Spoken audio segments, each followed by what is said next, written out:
hello and welcome to another episode of Manifest Actual Play. With me as before, Dan Barron, Addie Gia, Seth Lilly, Roman Milan. We are all here to continue the story, but before we do, I'm going to pass the floor over to Addie. Addie, do we have any announcements? I prepared for this. We are every month for 2021, we are going to be supporting a and sort of signal boosting one charity. This month's charity is Black Mamas Matter Alliance, which is a wonderful charity that supports women of color and Black women in particular during their pregnancy, both pre and postpartum, and advocates for them and gives them the necessary tools and support that they need in order to be heard by clinical care providers who statistically are less likely to believe those women when they say that they are in pain or something is wrong, and the like. You can read more about this at blackmamasmatter.org, which is on our little carousel so you'll be able to follow that link and get more information. It's such a worthy cause. Secondarily, hi, we're on Twitch. You can follow us, and if you have the bandwidth, you can subscribe. If you are an Amazon Prime member, you get one Twitch Prime membership complimentary within your Prime subscription. So if that's us, that's amazing. It's basically no cost to you, and it gets us a little bit of money that we can put back into the stream, which allows us to do cool things like new art or better sound or cool overlays. You can see the difference between campaign 1 and campaign 2, and we hope to make more improvements along the way. And those subscriptions definitely help us out by providing us some of those funds. You can also follow us on Facebook, Twitter, and Instagram, all of which are also going to be listed on the carousel, but I believe are either Manifest the RPG or Manifest RPG, depending on which social media it is. You can also follow our Kickstarter page from a while ago to get intermittent updates as well. Those of you who were able to pre-order and back also have the opportunity to reach out to us through our Kickstarter Discord, and we're always there and hanging out and ready to chat. The more you interact with us, the more we get to interact with you, and we love it. So definitely hit us up. Show us your favorite, tell us your favorite stuff about space westerns or why Firefly should be renewed or anything. And we'll be happy to talk to you about it. We love that. Or if you have a question about Manifest in particular, we will not stop talking about that. Other than that, we are here every Tuesday at 8. So you can hit that follow button to find out and get updates as to when we go live. Also, in the coming months, hopefully maybe even this month, we'll be streaming a little bit outside of this mainstream. It's not 100% for certain, which is why we haven't put it on the schedule, but there may be some surprise streams. So hitting that follow button is really important if you want to stay apprised of the situation. I think that's it. Did I forget anything? I don't think so. All right. Back to you, Tommy. Right. So before we jump into the actual play, we have 4 new characters in campaign 2, 1 new player in campaign 2, and all of that means new character art. Kate May has provided us with some amazing character art, and so we're gonna take a moment to just admire that and transport our minds to the world of Manifest. So let's listen to that.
All right. One more small quick announcement before we jump into the recap. It's worth letting the viewers know Addie and I have a dog, and that dog is currently sick. Part of the reason we started so late today was because he got sick over there.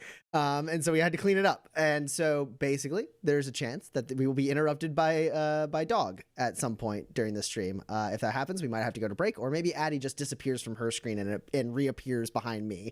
We'll see what happens. Just so the listeners understand, if you follow Dagger Doggo on Instagram, you'll understand why this is so like close to our hearts. This is a cute dog. Yeah, they've seen his butt a couple times in my background. So yeah, go to Dagger Doggo on Instagram, and you'll see some adorable pictures of our dog. But anyways, into the recap. Oh no, I haven't done this with this group before. You have to choose. You have to choose now. Who's most important? I'm gonna experiment. I'm gonna experiment. It's not gonna be Kinsey Paxwell, and that took me a bit to figure out. Anyways. Our four new drifters have recently met in the town of Waypoint, the drifter capital of Manifest. Any drifter worth anything has passed through there, and oftentimes will pass through there multiple times a year. Dexter and Gus are the most new arrivals to the town of Waypoint. They just arrived, whereas Eloise and Porter have both been there for some time. Eloise has been there for a few years, and Porter has been there for almost a year.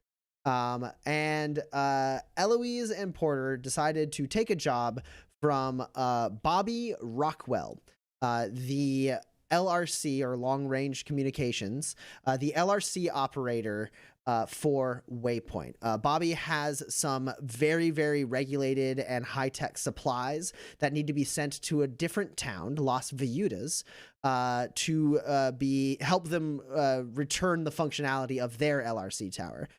Eloise has helped, being a skilled tinker herself, Eloise has helped Bobby Rockwell a decent amount, so he knows he can trust her.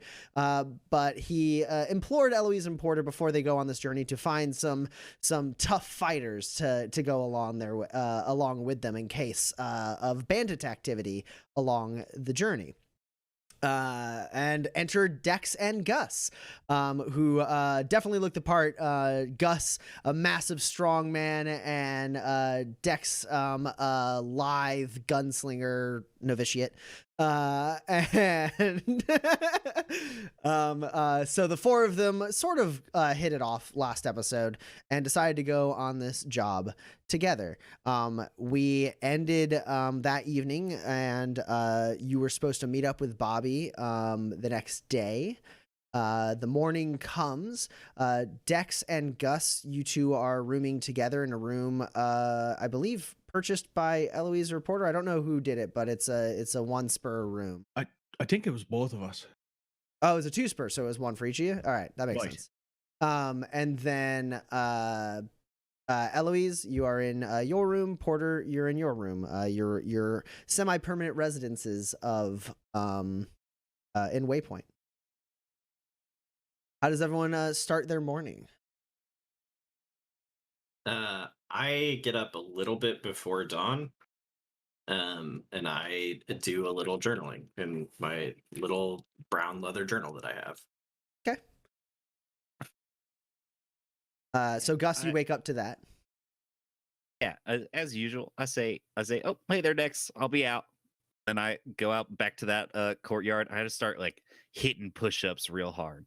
Just like, well, a lot of stretching and then some calisthenics and then like, morning workouts, some shadow boxing, some footwork drills, sort of the usual. Nice. How everybody wakes up, I assume, right?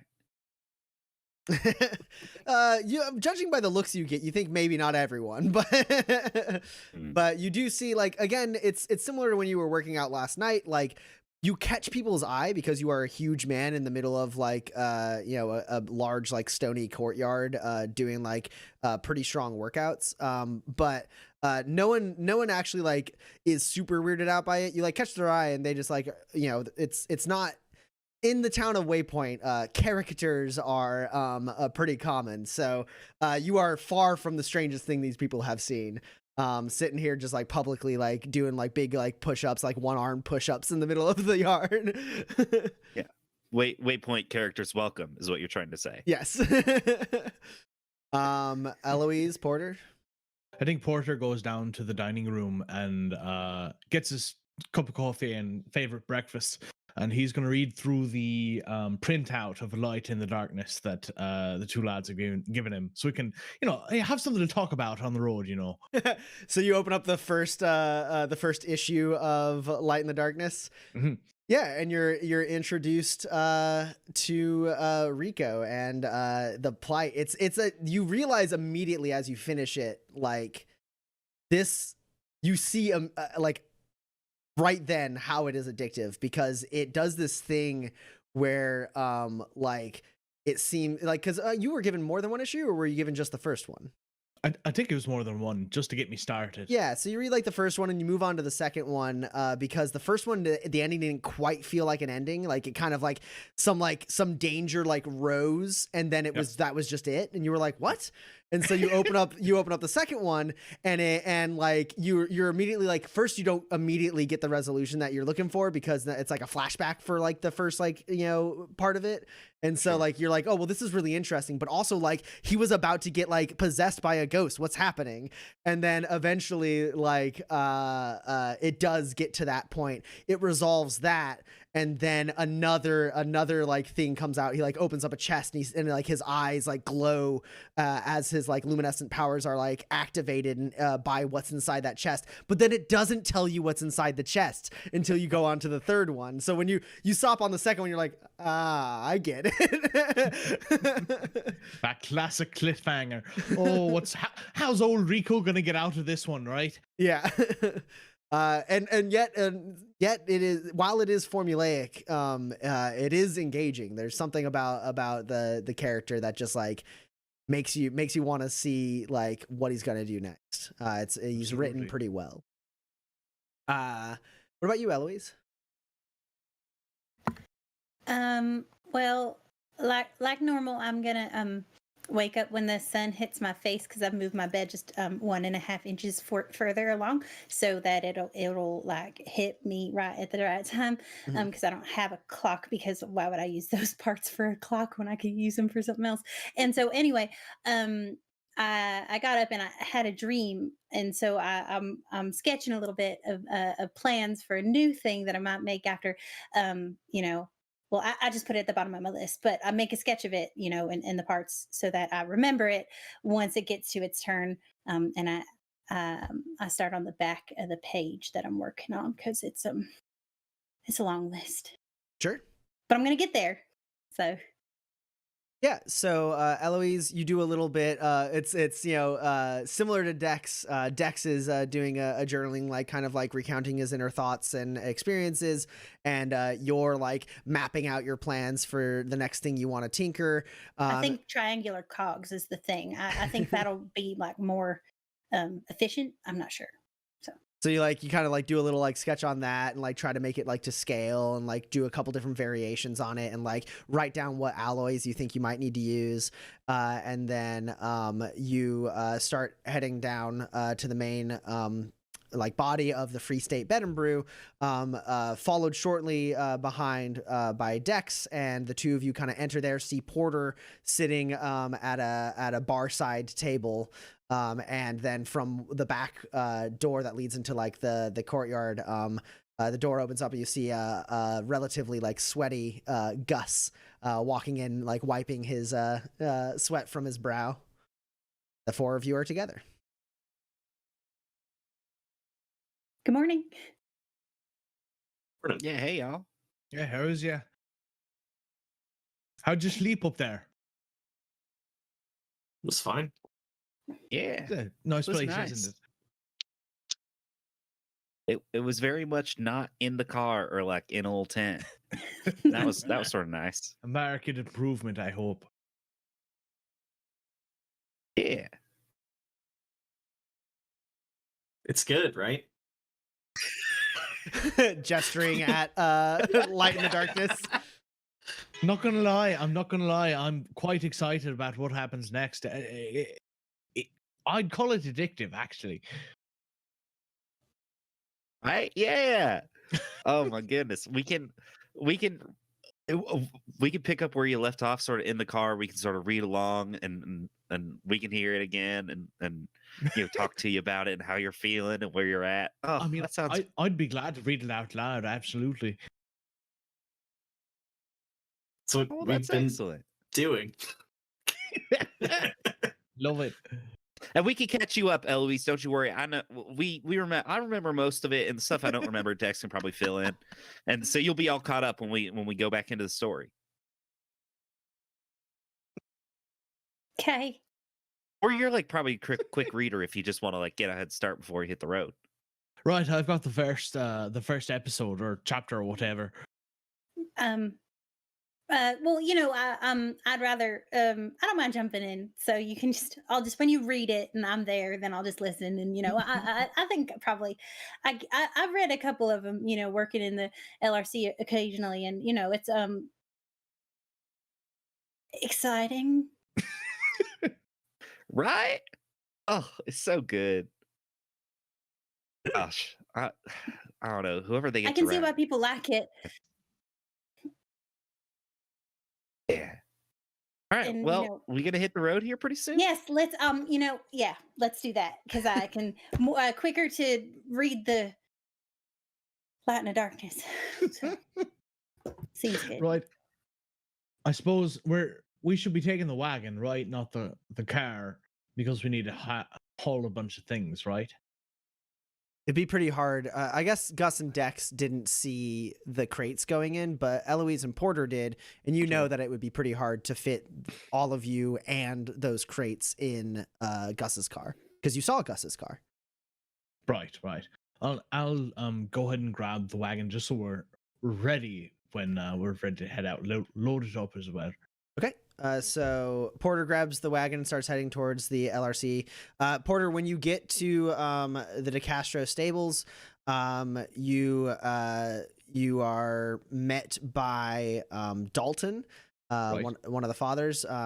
He sees you and he goes, Porter, leaving so soon. I heard Bobby down by the saloon said that maybe you were doing a job for him. Picked up a job. Figured the Spurs are Spurs, so if we can help out in any way we can with the community, we'd be glad to do it. Right. Well, as we discussed, I went ahead and filled up the automaton with one of my spare tanks, left it in the back there. I imagine you'll be able to compensate me for that once you return with your spoils from Las Vayudas. Well, that sounds as though they're ill-gotten gains, my friend. I mean, at least it's hard work. Honest work too. Right. I'm happy to help out along the way. Anything I can do to help those people get back connected with everyone else. I mean, I can't imagine going as long as they have without an LRC tower. It's basically back to being a camp. Exactly. Right. So, communication is the only thing that keeps us socializing like civilized people, right? Right, so wagon's all set for you around the side. You can just go ahead and drive it off. Fuel canister in the back, and we'll go ahead and call it just a good 8 spurs for that fuel canister as soon as you can get it to me. Perfect. I'll put it down on my ledger. All right. Be safe out there. I appreciate it. I tried to play it safe as much as possible. Well, I suppose you got some backup on it this time, so that's a good start. Just a word of warning. I ain't done any work on those wheels. They still have trouble off road. So don't try to avoid any ditches as much as possible, right? Right. Try not to take shortcuts. Stick to the road, maybe. Got understood. Right. All right. Well, good luck out there. And then he turns to the side, and the door to their house opens up, and out walks his husband, Zachariah DeCastro. who has gorgeous sandy blonde short hair, like beautifully coiffed this fine Badlands morning. He is actually in the process of buttoning up his like denim work shirt and then like pulling up a strap on his overalls. And he goes, Dalton, I thought you were making lunch today. And Dalton goes, well, I guess I'll be seeing you. That's my cue. All right. Oh, thanks so much. And hi, Zachariah. Porter. Cheers. Thanks so much. He just like stares daggers at you, and then Dalton's like, "Hey, come on, let's get inside." Like, you give him another free bit of fuel. That man is gonna end up making us have to fire someone, cut some of the help if we're gonna keep giving him freebies. He goes, "I don't know, hey, he's just getting things worked out." Oh, is he? And they walk in. They walk in. Yeah, and Their house. I'll grab the wagon and head it on over. Gus, Eloise, Dexter, you go on foot. Seems like it'd be pretty tough to get the car and then meet Porter wherever he's gone without meeting Porter wherever he's gone. Yeah. So the three of you walk up the street towards the LRC while Porter is fetching the wagon. And Bobby is there. And he waves at you, Eloise, and he goes, so you're going to be doing it then? Yeah. Right. Well, I trust you. And if you trust these fine gentlemen, I trust them as well. We have the crates pulled around back. I suppose Mr. Janus is bringing the transport? Yes, he is. Excellent. When you get there, Eloise, be a good man, he says to Gus, and kind of to Dex too. He's like, be a good lad. Bring the crates around. They're set right back near the back entrance. You can bring them around front. It'll make it easier to load up to Mr. Janus's wagon. Yeah, sure. Oh, just these? Yes, and it's like 6 large. A couple of them are like cylindrical in shape, and some of them are square in shape. Big metal kind of crates with like kind of a gray like gunmetal like sheen to them. I don't know. I'm vamping so that the character art can roll over and show the crates that all of you are sitting on in the in the character art. Oh, spoilers in the art. But yeah. They're pretty heavy metal. Nothing hard for you, Gus. Probably extremely hard for you, Dex. Yeah. That's fine. Dex, it's just a one-man job. There's only like 6, a couple oh, this is fine. Yeah, sure. He just starts like he stacks 2 at a time and like really gets under it, and like he can't really see and just starts marching his way over towards the wagon. As he does, like as you do that, like Bobby is like a little like alarmed at first as you put one on top and then bend down for the other one. He's like, sir, I must, and you lift it up and like he can tell you have like total control of it, and he goes, oh, all right then, right over here by the main road. Ms. Reynolds, I did want to say, if you could, the LRC operator there, a fella by the name of John Findley, he could probably use your assistance, swapping out the tech. He won't need you to transport the old tech anywhere. He'll be able to repurpose that or return it on his own time. But honestly, if I hate to speak ill of a colleague, but he is a bit of a dunce. He really doesn't really know his way around the towers at this point. I'm not sure how he got his certification, but he is going to need some assistance. If I were to venture a guess, which I suppose I will, I would think that he might be the cause of the issues with the LRC tower. I don't quite think he is up for such detail-oriented work. And hopefully you can give him a tip or two for me. Oh, sure. Sure, Mr. Rockwell. I'm happy to do that. He won't be put out or anything, will he? I doubt he would have the capacity to understand if he is insulted directly, and I know you are polite enough to speak kindly to a man. Sure. Yeah, no, I'm happy to do that. I just that's real nice. I was gonna pack my mag belt anyway, so this'll put it to good use. So that'll be good. And like I could put it together. That's pretty easy. And so I Well, mean not easy he for everybody, requisitioned the but parts, so he'll be able to show you the way. I mean, not every LRC tower is configured the same way, and I imagine his might be interesting, to say the least. But if you're more than up for the task, I believe, and he can show I'm happy you. to add structural support too if he needs it, Right. Well, and if you do need to use any of your own supplies to kind of fix some of his shoddy work, you just let me know when you get back into town, and I'll compensate you for it. All right, Bobby. Right. You're quite talented, Eloise. Honestly, if you had just a little bit less of a wanderlust, I might suggest that you go to the factory towns and. Oh, I'm not interested in that. No, I like it here. This is nice in the Badlands and in Waypoint and the factory towns are too big, too many people. Of course. But thank you. You did a compliment, and I just immediately just ignored it, and I apologize. That's Should you ever change your mind, let me know. I can make good recommendations for you at any of the universities. You could be quite the LRC operator, perhaps even a technician in the factory towns themselves.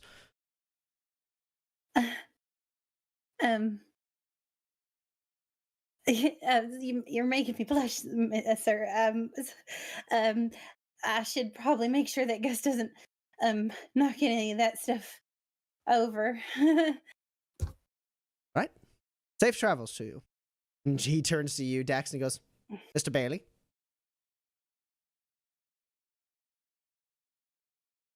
I leave.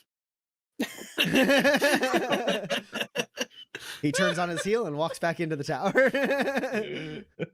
And Porter pulls up on his wagon, pulled by his automaton horse. Porter, let's go ahead and have you roll a fuel test for your automaton horse. Right. Let's see if this canister given to you by the Castros will last you.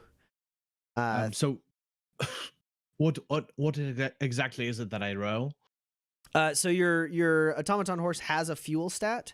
You roll a Mhm. single d20, and you want to get equal to or under that fuel stat. Okay. It's not premium fuel that you're using, so it's just whatever your fuel stat is. If you had premium fuel, it would be increased by 2.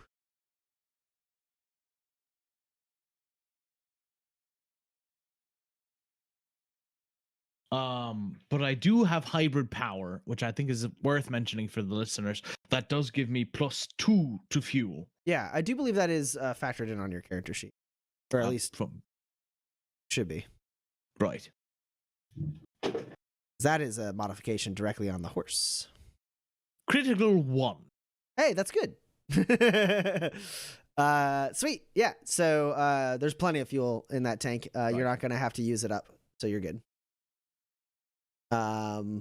Yeah, and you pull up. Gus is able to load up the wagon. There's still plenty of space in there for the rest of you. And you guys are ready to go whenever you want to go. Yeah, Right. we pile in, I think, and get going. Take off. Ooh, what's the interior of your wagon look like? I think it's like there are originally it was probably built for transportation of people. It's got little benches on either side, but I've outfitted it with almost pyramidal shelving for all of the goods that I'll be selling, and then there's also things hanging from the top of the rafters. So it's like Conestoga wagon. You flip out the stairs from the back, climb up into it, and then you can kind of almost treat it like a shop. You know, there are things hanging on one side and the other, so it's like swinging back and forth. Hopefully, not hitting anybody in the head. There can be somebody who joins me up front if you like. It might be just a little cramped for you, Gus. Not like horribly, but like the stuff hanging from the ceiling is definitely like, as you're like loading up the things, you're like, oh, like ducking around these like these things hanging from the center rafter. Oh, okay. Oh, all right. Gotta be careful on that one. Oh nope, the cylinder. Oh God. Yeah, but anyone who wants to join Porter on the front stoop can. Otherwise, everyone can load into the back of the wagon, and you guys can hit the road. Is there only room for 2 up front? Yeah, there's only room for 2 up front, and then there's room for an additional 6 in the wagon. What shape do those people have to be in to fit 6 in this wagon? Well, there's a store in here. It would be, if you filled up to 6, it would be a bit cramped. Some people are double buckled. Yeah. With the crates you have there, it would be extremely cramped to fit 6, but still doable. As the easiest way to get the things in was to like kind of like shove them up against some of the benches. Yeah, I'll run that. I actually have a question. So do you have 1 or 2 automaton horses that pull this thing? Just one. Just one? What does it look like to drive a horse? What does it look like to drive an automaton horse like from a wagon? Are there like reins? There are. Do you remember, Okay. Seth? Because this is not the first time you've had a wagon with an automaton horse. Do you remember? Yeah, bro. I mean, I feel like it operates in much the same way as an actual horse does, but I know the reins are like directional control and like. Actually, you know what? No, do you have a better description than I have? I mean, that's about right. They're basically programmed to mimic a real horse Sure. in a lot of ways as far as controls go. That way they can be really easily interchanged. But the thing that is slightly different about them is like if you were to like pull on the side of a horse, it wouldn't just keep turning that way, right? Like you have to like course correct this one because it is a vehicle, like it is, and so like it's Sure. like instead of a steering wheel, you have the reins that kind of like point the horse in the thing, and then you increase by like tugging on the reins a little bit, and like that kind of motion indicates to the automaton horse that it should pick up the speed. Right. So it's like I have the reins. It's tied to or latched to a yoke of some sort. It's like straight up attached to the head of the automaton horse. Right. There's like couplings that like it like kind of just like does. Sure. Yeah, so they kind of like go into like the almost what would be like the back jaw, and like kind of like plug in there, and then like it's like almost like if you weren't watching closely, it wouldn't look like anything other than a normal horse, but there is that kind of thing where like he has to pull one way and then pull the other way to like straighten out his like where he's aiming and how like and like kind of what like he doesn't have to give it vocal commands in the same way, though they can be programmed to take vocal commands. So you can you can make it so when you say like whoa, like you don't have to like do the full motion. So much work, is it so you said it actually looks like a horse? No, I mean it's very clearly an automaton horse. It's alright. like shaped much like a real horse, but it is Right. clearly mechanical, made out of metal, with different plates. It doesn't have like eyes or anything. There's no functionality to anything like that.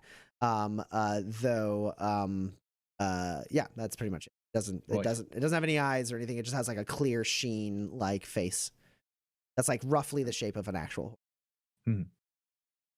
Yeah. Gus will sit up front, watch the horses help drive. You get to see the plains, see some stuff he's never seen before. Yeah. So Dex and Eloise in the back, Porter and Gus in the front.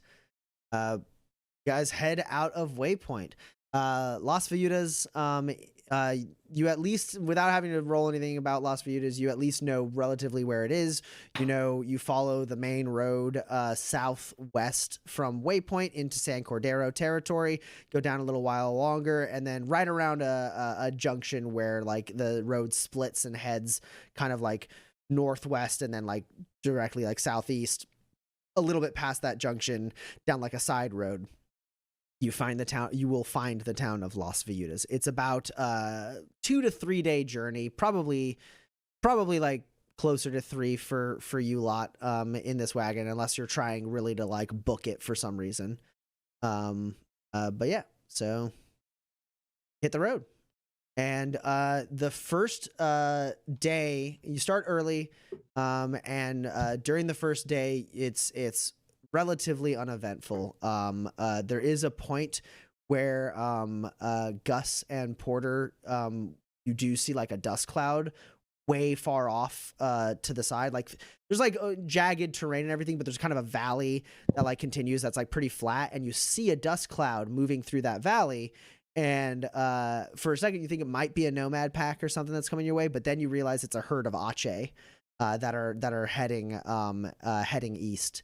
And so you can see them from pretty far away. You see like the like flash of like red fur, these like extremely fast bull like creatures. But they don't head in your direction, so they do not become a threat. Does anyone get up to anything during the first day of the journey?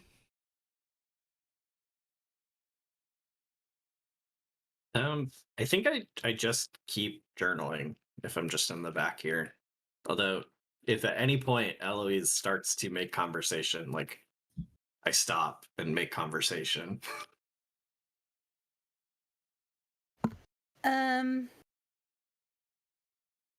Probably. Yeah. So I probably like finish my sketch and then maybe work a little bit on my project that I'm working on, which I believe is the night vision mod for my armor. What class is that? 2. You should write it in your log. Right? It's 2. Okay. So you can definitely make during this journey of this day, you can definitely make a roll. Oh. For that. Sure. Because enough time has passed since your last roll. Great. I will. Me. So machinery.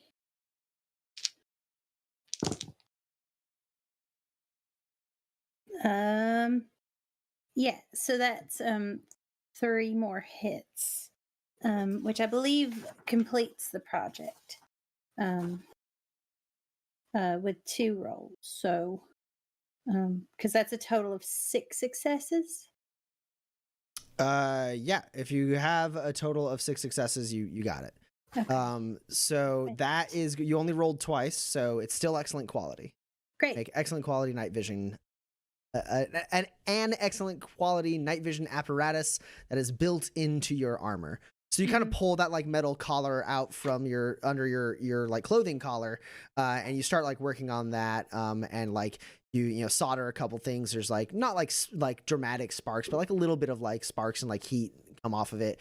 And Dex, you watch as like during like part of this journey before like sunset, you watch as Eloise like takes apart this like really like relatively thin piece of like metal that looks like sturdy but lightweight, and then like works on like complicated electronics behind it.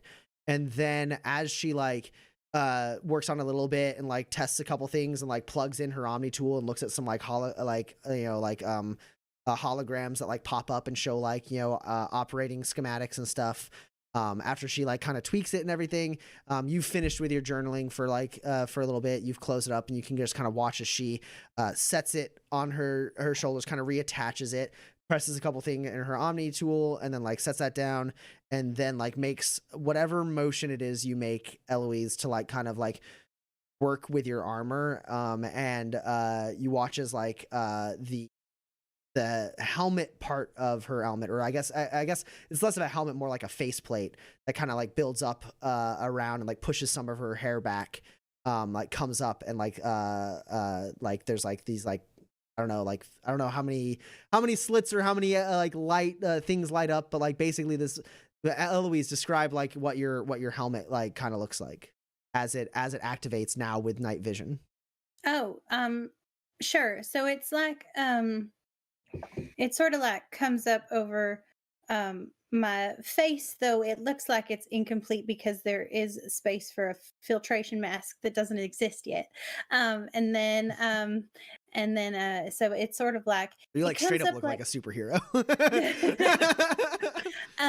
so then but it does come up sort of like almost like opera glasses a little bit, like there's like two parts that are bunk, and then like they like turn in, and so it's like this, and they're obviously night vision, so they are greenish, and they're sort of like brassy, like goldish color on the outside, and then they like spin to retract and then like go back into um the like collar area, and like eventually I want it to like take like the whole apparatus to go up, but I'm a little afraid that I'll like suffocate or something, so it's like I'm building it out so it maybe doesn't do that. Right, but I'm working on it, and it's a work in progress. It'll be very um I don't know what I'm gonna get into if I ever go drifting. I guess I'm drifting. But so I just want to be prepared. Yeah, so you do see, while that might be Eloise's like relative internal monologue, you do see that in this instance, the kind of fretful, slightly like nervous, a little awkward Eloise does go away just a little bit. It's not like she completely changes or anything, but she seems extremely comfortable as she works on this thing. Like she is a very, very practiced hand, even though she is at as young an age she is.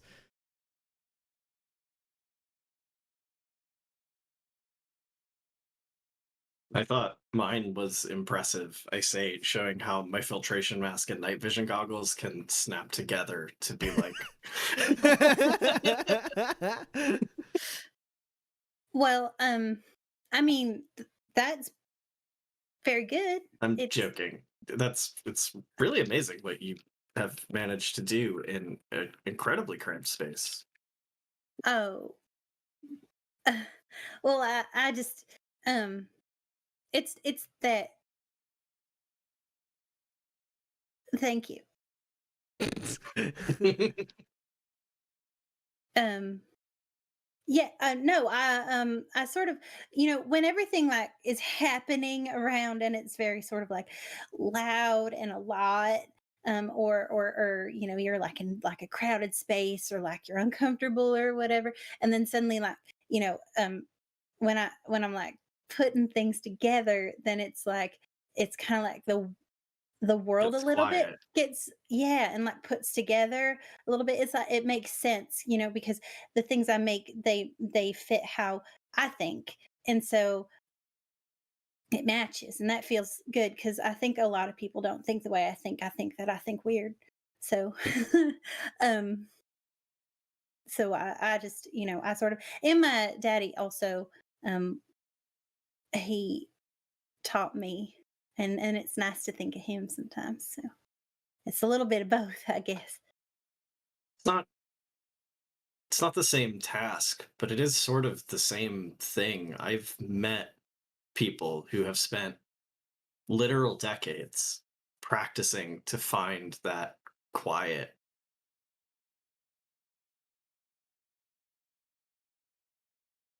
Oh, I thought you were going to say something else. Yeah, no, I just kind of just found it. It was, I think, probably because I did it when I was real little, and then it realized like that it kind of fit me, and then like it's sort of a creative process because like you can make it as long as it works, you can make it however you want. Whatever system works for you, and so like that's why like the ribbons on the door, they work because like it like it's really easy, and so sometimes I got to make things like real easy, but like with these I can make them as complicated as I want because other people don't have to like parse what I'm thinking or what I'm saying, and so it's pretty good. Right. I saw the ribbons the other night. I I wasn't sure what they were for. Right. um they're not anything.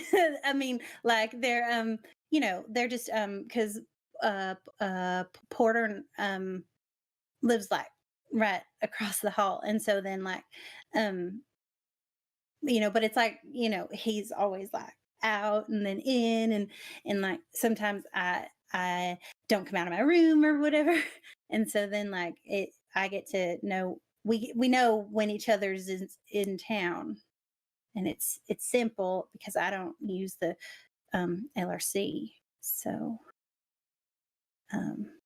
Wait, you don't use the LRC? Bobby talked to you as if you have repaired the LRC. I have You don't use it. no. Why not? Because everybody I want to talk to is just a walk away. Does that make sense? It does, doesn't it? I gotta call for a roll here. Eloise, Okay. roll manipulate. Dexter, roll discipline. Okay.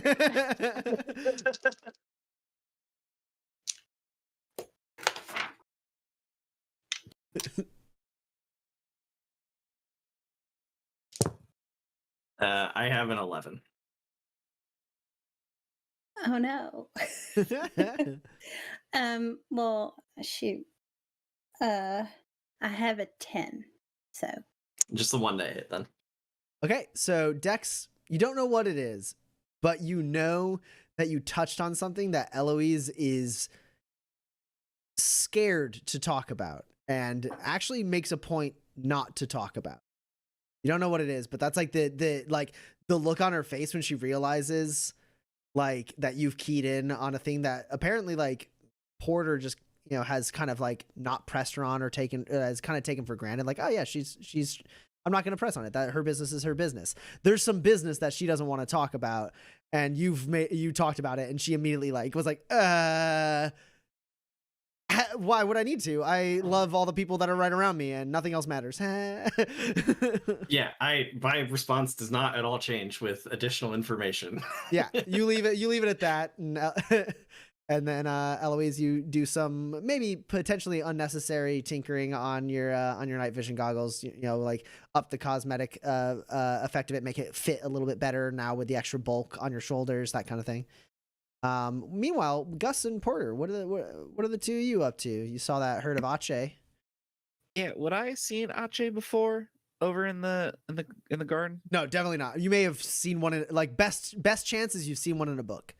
There's no way you've seen them unless you frequented carnivals. There's a chance that maybe a carnival came through the garden that had an Ache as part of one of its shows. Yeah, I may have seen one before, but I ain't never seen a herd. So No, I think what I absolutely do is I just go, "Oh, Porter, look at him! Look at him go! Look at him going! Right, look, yeah, they're pretty fast, aren't they? They're so fast, but they're so big." Right, doesn't make sense to me either. But Yeah. first time I saw one, I figured, pretty much immediately it's like being in the water, and there's like something swimming around you and it's something dangerous. So something as big as that on land must be a predator, right? But they seem to mostly leave you alone if you don't chuck shit at them. Yeah, I saw a couple of them. A couple of them race at a carnival once, but I ain't never seen something like this. Man, Right. is this sort of stuff just always happening in the Badlands? Every time I go out, I see something, something I couldn't see in the city at least. What you got, Porter? Give me your best one or two. Well, luckily we were far enough away from it, but one time I was on a job with a couple of drifters, and off in the distance I saw an Augarino breach.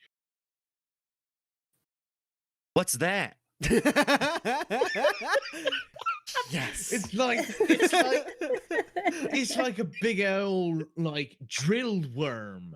So they pop up from the ground and they go and they crash back down, Oh wow.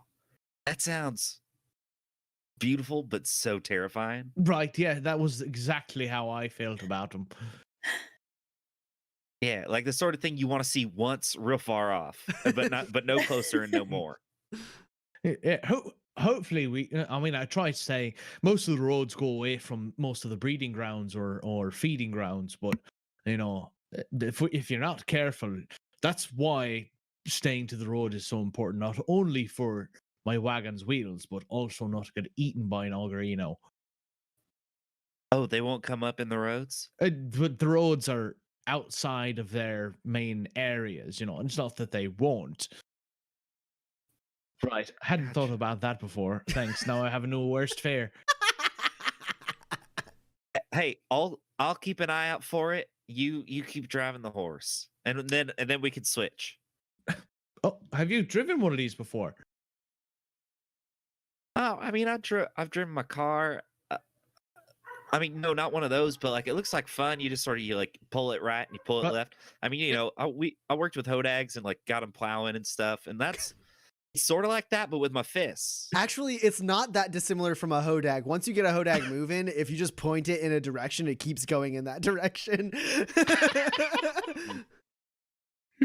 Yeah, you see, except instead of like pulling the ropes, you punch it, and like if you punch it on sort of the left haunch, it'll go right. If you punch it on the right haunch, it'll go left. They can't really feel it. That's why I got these things, because they got the little pokers on them, so they feel it, but it doesn't hurt them, Because like if I just punched a hodag just regular, like I think it don't know. It either don't know or it don't care.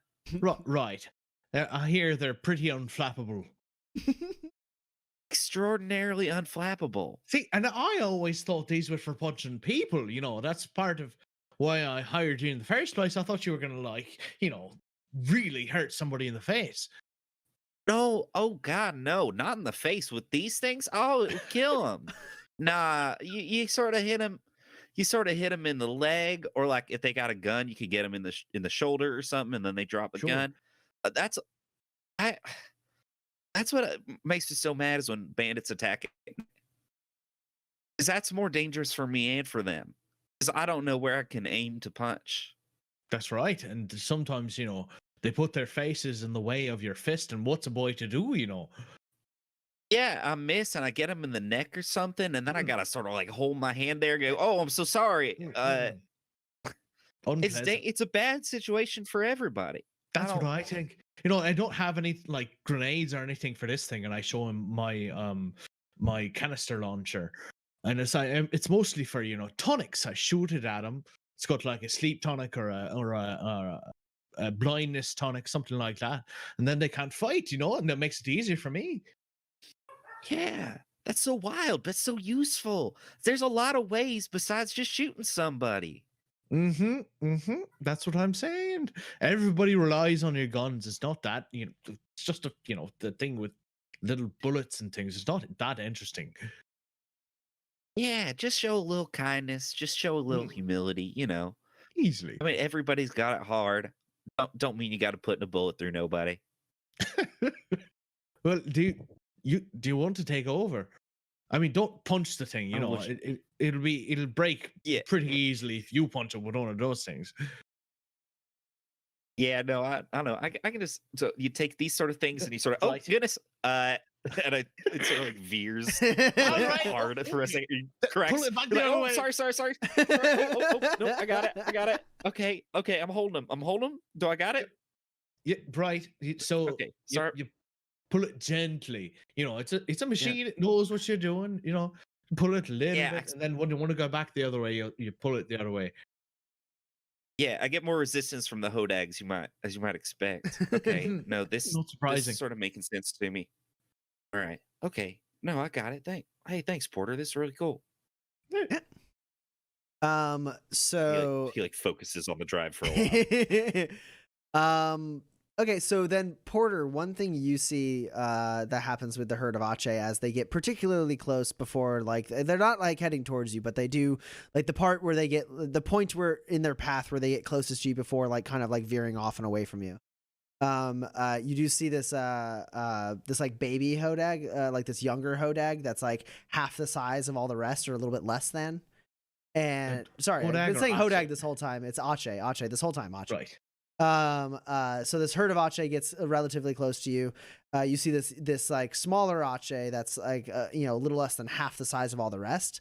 And one thing you see is it's like running alongside this one Ache that like as the herd like kind of curves, you lose sight of that one, and the little like younger Ache starts to slow down, and you notice it's no longer like zero focused in on the rest of the herd. And it's like kind of like looking around a little bit, and it falls back, and as it starts to fall back, that one does reappear. And then you watch as it like realizes the little one's not nearby and intentionally slows down to get behind it, and then shoves it forward like with a big push, like right on its butt, like just like hits its head against its butt and like kicks it forward. And it kind of like flails for a second, catches its feet and keeps going. And then it kind of like the adult one almost chases it a little bit to keep it up to speed. And then you guys are able to, the night begins to fall. It gets dark. You think maybe it's about time. You find a spot like kind of off the road a little bit to set up camp. And you're able to do so. You haven't seen a single other soul on the road yet. You guys just all go to sleep at the same time. Anyone staying up? Anyone just kind of... You all probably just go to sleep at the same time, right? Should we have a watch or something? Oh, that's a good Seems idea. safest. I could take the first watch if that's all right. Sure. I'll take morning watch so I can get up and I can sort of start some light calisthenics and stuff as I'm keeping an eye around. Be looking out for augurinos. Am I right? That's right. I mean, I don't think punching it will do much, but we can see it coming at least. I heard about someone who punched one once. heard a tale of Badlands, Pete. Do we need 4 watches over the course of a night? Like I know D&D's rest rules make it, much more structured. It's just however much sleep you want everyone to be able to get, that kind of thing. Sure.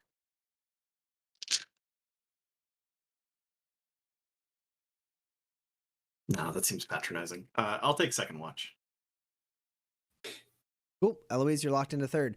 I'd like everyone to roll an observe test at, it's at a -3 for anyone who doesn't have the ability to see at night. So I think Eloise and Dex are totally fine. Standard quality night vision goggles. Do you have handy? I very Either much of you? can. It's a +1 to observe tests in the dark. Okay, cool.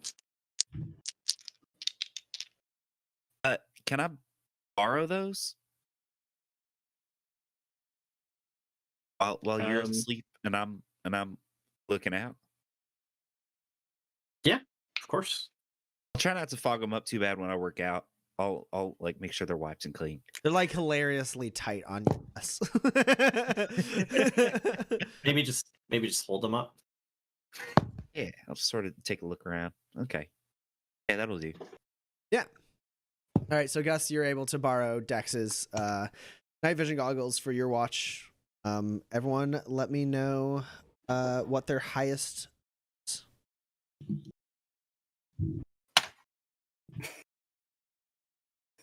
I guess I'll start with first watch, which was Porter. Right. What'd you get? Highest 7. Cool. Porter, it's dark. You hear some axe handle hounds yipping in the distance. But you don't see any movement in the dark. It's a pretty cloudy night for the Badlands, which is a real bummer because the light of the 2 moons can really give you some vision. But unfortunately, the light of the twin moons, is that the name of the smut? The light of the twin moons really lights up the Badlands, but the heat of the twin moons really keeps the Badlands warm. That's the name of the smut book that that you guys had last campaign. Kinsey learned to read on it. That's right. Yeah. So, but it's so your vision is pretty limited, but for the most part, you don't notice anything weird.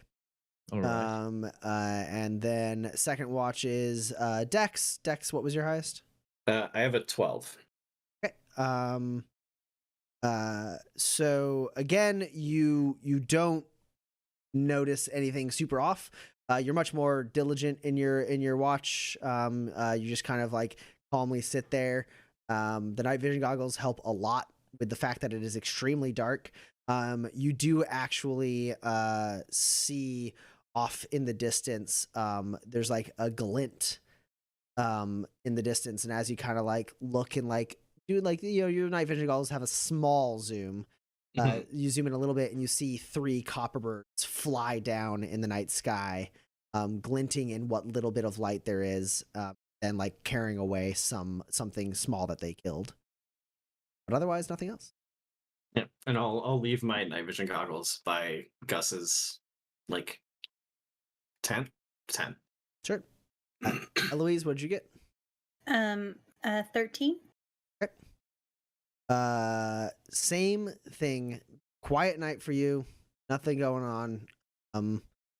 I imagine your mind might wander a little bit, but keep an eye out. You have you're able to put your night vision goggles, field test your night vision goggles, very well. You got like a couple snakes move by that you wouldn't have seen, stuff like that. And the clouds begin to part a little bit, which makes it a little bit easier. But again, nothing out of the ordinary. Then Gus, what'd you get? Now, remind me what the misfire rules are. If half of your dice pool rounded down on the initial roll before re-rolls or anything Right. is our natural 20s, then you have misfired. What's a grave misfire? If with all of those conditions, you also fail the test. Okay, well, I rolled a 20 and I rolled a 1. Okay, so the 1 would be successful if it was unopposed. Lucky for you, it is unopposed. Great. So Okay, cool. So it's just a misfire, which I think is perfect. What you said it was standard quality night vision goggles, Dex? I own 3 things. Oh no. Oh no. Your standard I feel so bad. your standard quality night vision goggles become poor quality night vision goggles. It does not stop it from removing the negatives from like darkness, but it does make it so you get no bonuses to observe in the dark. As Gus, like, the sun is not yet risen yet. You kind of wake up a little earlier than you normally do. You do some workouts and stuff, and then you like kind of like are scanning with the goggles in between things as you're like kind of like finishing sets, and you keep going. And then there's one point where you're like, you think you see something, so you like try to press the goggles to your face, because it's like it's not like the display isn't perfect inside them. And when you're like holding them out, and like you kind of press a little bit and you're trying to see something, and you notice like way north of you, there's like a slight cloud of some vehicles moving towards the east. And you like think like for a second, maybe that's something, it's heading in the opposite direction as you guys. But like then as you like press the goggles a little closer, you are able to identify that it is definitely a nomad pack that's just like moving in that direction. But as you press the goggles in, like one of the displays kind of like shorts out a little bit, and a couple of like a little bit of the functionality like turns off, and like everything's just green, but the heads up display is no longer there. Oh my goodness. Oh goodness. Oh, all right. Well, okay. Here's what Gus does, and I don't know if I have the ability to do this, so you're gonna have to adjudicate. Gus wants to make some coffee. Okay. And then once there's coffee and like he's nearing the end, but not at the end of his watch, he wakes up Eloise a little early with a cup of coffee. And he says, "Eloise, here's some coffee. I'm so sorry. I need your help, please." Yeah, you absolutely are able to make coffee and wake up Eloise. Eloise, I broke it. It's not broke, but it's like a little broke. What? Yeah. Yeah. What's going on? What did you what's broke? What's not broken but is a little broken?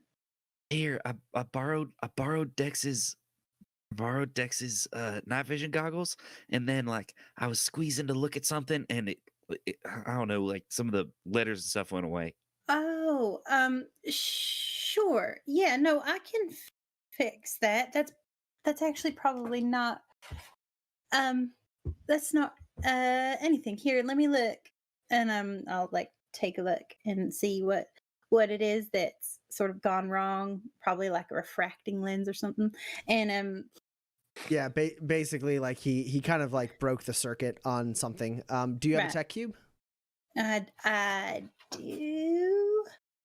I do. You can spend the Yes. tech cube and increase it from poor quality to standard quality back to how it was. Yeah, Gus holds out his 3 machinery cubes, like, here, you can use these if you need to. You know what? This is so easy, doesn't even need a cube.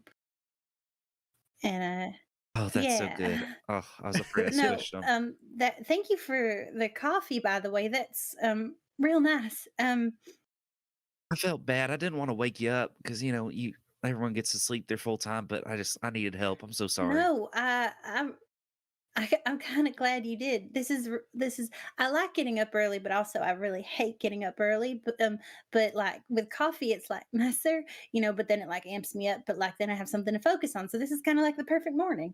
And I just Oh, I cool. like get out my Omni tool and just start fixing it and like Yeah, you basically have to like you don't have to put it replace a whole together. circuit board, but you have to replace some components on that circuit board. Mhm. So you dig deep into like your like wires and stuff that you have in some tech cubes that like make up your tech cubes, and you find like the really prized pieces, and you manage to like solder them back in and close it up with like a couple minutes to spare before Dex and Porter wake up naturally to the smell of coffee over the campfire. Sure. Eloise, you're a And total I lifesaver. finished Thank you them. so much. Yeah, no, here, just take them. It's fine. All right, thank No you. one will I'm know. sorry. No one will know. It's fine. Yeah, they're good. They look good. They look good. Oh, I'm not gonna Don't look do at them. that. I'm Yeah, not no, gonna look I'll through make them. you your It's own. it's It's morning. We're fine. good. We're good. Oh, that would be nice. Ones that like sort of fit over my ears, and so I don't have to like squeeze These it. are these are sized a little small for you. So I'll see if I can't make something for you. I'll put it on my list.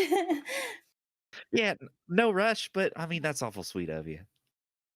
I'm happy to do it. And then oh, you're the sweetest. And then he just sort of sets the now fixed glasses sort of like outside of Dex's tent, but so that he won't like step on them on the way out. Just like nothing wrong. Like sets them up very like oh, do they look okay there? Do they look like they were broken? No, like sort of takes a second like deliberating over the presentation of like you're like, this is smudge. I need to clean the smudge. Wait, was that smudge there before?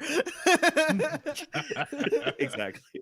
And then you're like, eventually, you're like, I just gotta walk away, and you and you get out of the way, and like moments later, Dex like opens the flap to his tent, steps out, and sees his goggles, seemingly unaffected by anything. They're just there. Hey Dex, coffee? Sure.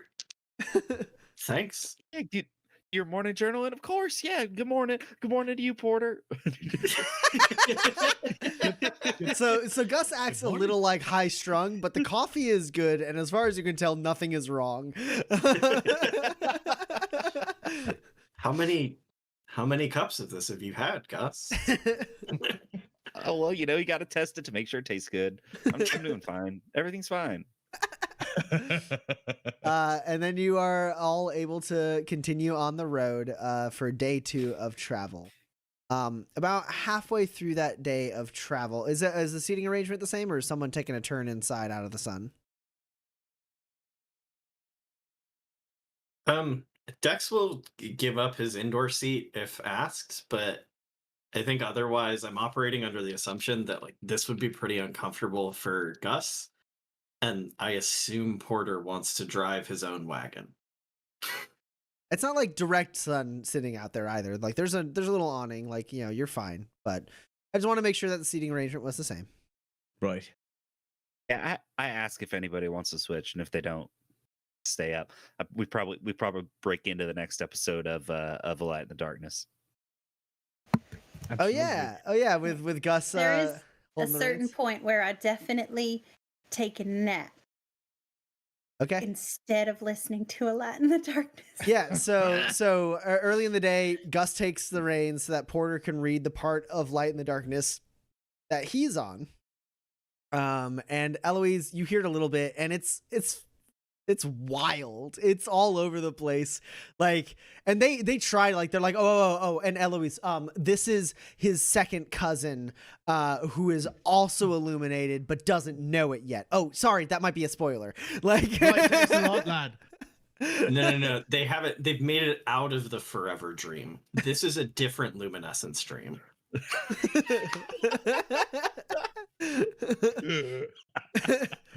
And then they're like, yeah. Machiavelli is currently controlling the thralls, but like it's like they like are like they're really smart, and like, but like it's like when they talk, it's like he talks. I mean, you'll get it, those kind of weird things.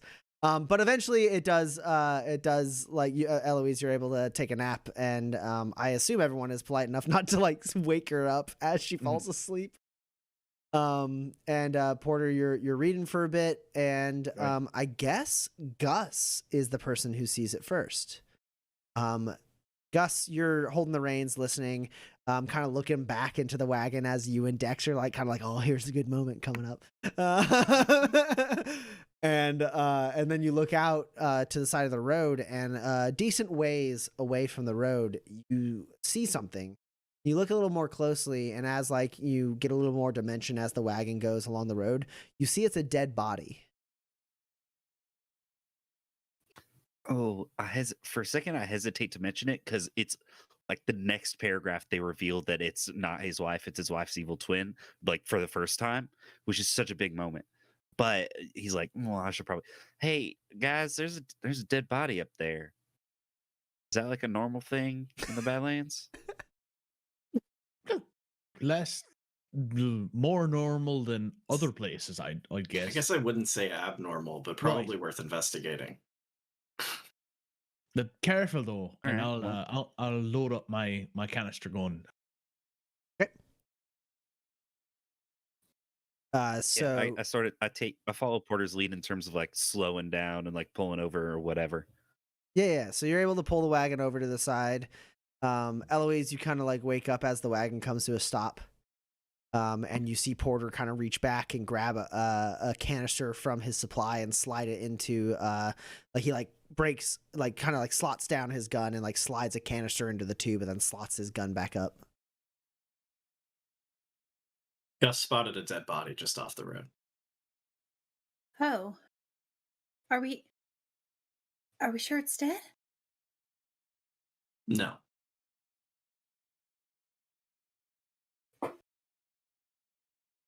Sh- we should go help. Probably. I mean, if it was you, then right, you would want somebody to help you. So we should probably go see a dead body. I think Dex actually does like chuckle a little bit at the phrasing of like we should go see a dead body. Like it's very short. It's like we should investigate.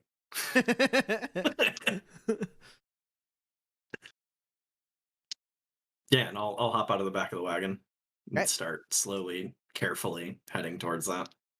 So you all approach the dead body. It looks like an older gentleman. You'd put him probably, his face is down in the sand, so you don't know for sure. But by the look of him, with the gray in his hair and the like thinness of his hair and what wrinkles you can see on his like sun torn hands, you would put him probably at like at the very least like 50, maybe 60. Like that's like the lowest you would put him at. He's wearing relatively like normal gear, kind of like lightweight covering gear. Looks like he does have like a bandana or like a scarf that would be like covering his like head from the sun, but is currently down, revealing his hair. And he is face down in the sand. There's no blood or anything like that. And you do see he's like come from like further down the road, judging by like the like kind of trail behind him in the like kind of like, it's not like total like dunes sand, but there's enough sand and like earth that like even without a survivor roll, you guys can see what direction he came from. And it looks like he just kind of like plopped down. He's got his like arms sprawled out. Porter will turn him over. Cool. Yeah, at this point you're definitely like 60 to 70 years old, this old man. He's not like frail looking. He does look relatively fit, especially for his age. His gear is you can tell like it's really worn down and torn, but you can tell it's like designed for like survival in these elements. His eyes like kind of are like shut. His face is stiff. Porter, are you just like taking a look at him, or are you like trying to like rummage around and see what he has, or what? I mean, turn him over, make sure that he's completely dead. He is definitely completely dead. Sure. And nobody that we know. I mean, we're not that far from Waypoint. Yeah, I'm tempted to make you roll a connections roll, but you just don't know who this fella is. You've never seen him before. Sure. Anything in his pockets then? Yeah, so you kind of like pat him down a little bit. One thing that occurs to you is he doesn't have any identification. He doesn't have his LRC tag, which would be the easiest way to identify who he was. And what you're able to find is basically the equivalency based on like the like small pack that he has like on his back and like the stuff he has in his pockets, the equivalency of a tech cube, and then also one spur. And then you do find one thing in his like in the like internal like breast pocket of his jacket. You pull it out. It's a green polished stone that has like black kind of wavy lines in it. And then engraved on said stone and colored is with like kind of a gold paint is the triptych symbol. And Gus, as like Porter kind of pulls this out of this guy's jacket, you recognize this as like a meditation stone of the triptych faith. It's similar to the one you have around your neck, like this kind of thing that's supposed to like help like center you. It's like almost like usually they have like a groove on the inside as like the practitioner kind of rubs their thumb against the stone. This one does as well, similar to yours, Gus, but it's made out of a different material.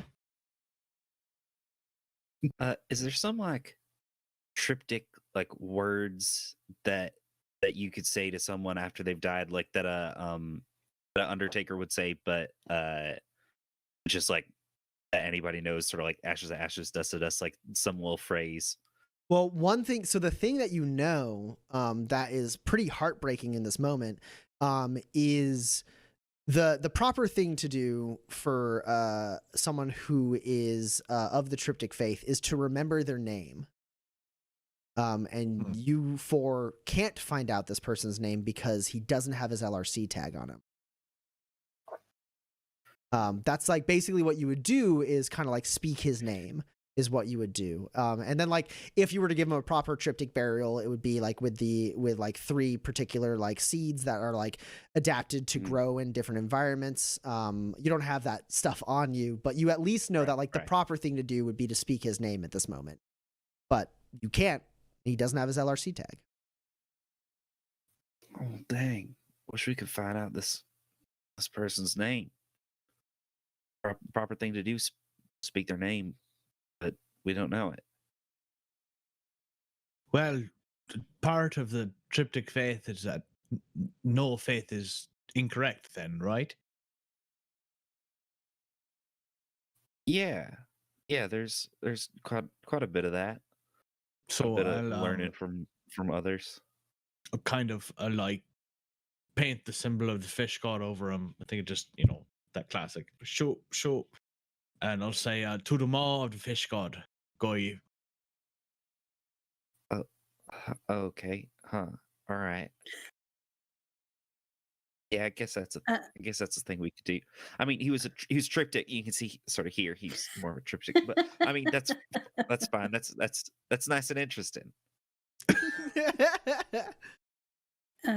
While they're talking about religion, um, I'm thinking, where did he come from? There's nothing here, That but way. they Yeah, left things on him. So like, like I've wandered a little bit away after like Porter verifies that he is for sure dead, and I keep myself from intently watching Porter do a pat down of this guy. You like give Um, like a slight look over your shoulder and then decide to focus on what's in front of you. Yeah, and I want to like look down the tracks and like scan the horizon, see if Yeah. it doesn't seem like this is a trap set by anybody, but like I'm interested to know if there's anything around here or anything I can see. What you do see is it kind of leads into more rocky terrain.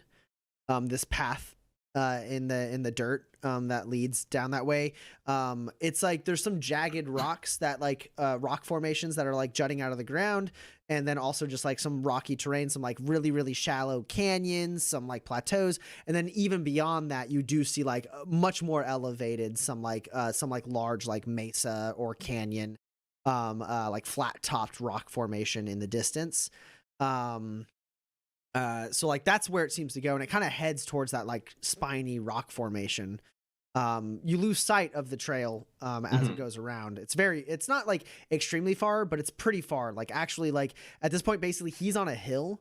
So to continue down the path, like right now you can't even see the road because you walked a little bit down his path. He's like on the cusp of a hill, and then it goes down and away, and the rest of the terrain is like lower than that hill and the road. But you do see a little ways down the way there is like what looks like maybe a bag or a pack or some kind of like piece of like leather kind of like crunched up in the sand, like halfway between you and that like spiny rock formation. Yeah, I'll head over and see what that is. Cool. It's a pretty worn down saddlebag.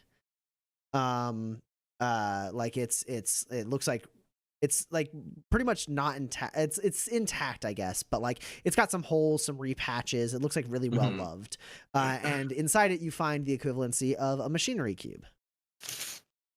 Just some basic supplies.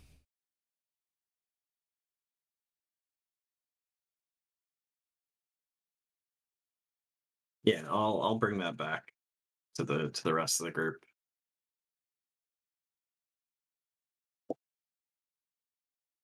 So still no LRC for this fella, huh? No. where His did ear you find it? suggests he knew what he was doing out here. Right? That's accurate, right? Yeah.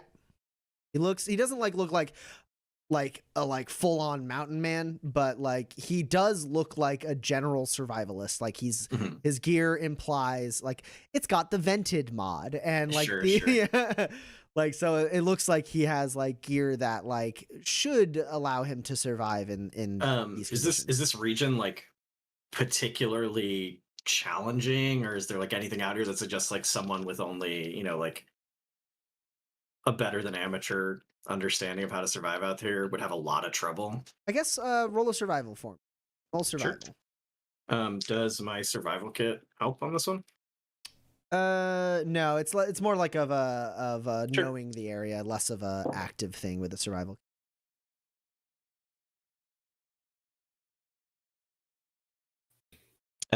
I have 3 hits. Cool. No, absolutely not. This area is not that rough. As far as the Badlands goes, like judging from what you see, it looks like this guy like maybe died of dehydration or something. He's sprawled out in the ground. But like you're not extremely far from a lot of territories. The only thing that would make sense is if he had come directly from the south, from like the sulfur dunes, and like never stopped. That's like the only thing that would make sense is like judging like by this terrain and like the general weather, and also the weather that that has been around here over the past at least couple days. Like the only thing that would make sense for this man to, given the gear he has and like his Like the only like natural problem he could have run into that would have overwhelmed him is if he had done something totally ridiculous that no one would do. yes. Right. Could I use the med kit to test his blood for poison? Because there's no like bites or bullet wounds or nothing like that, right?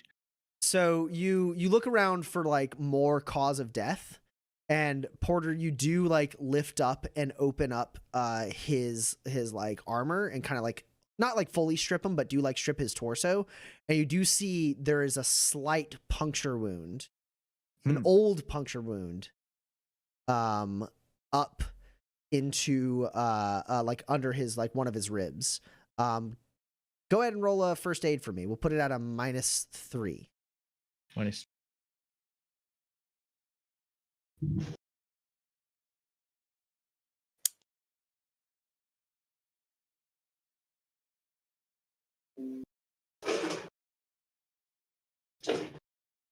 Transmitted on the stream, but that was how it would sound on my.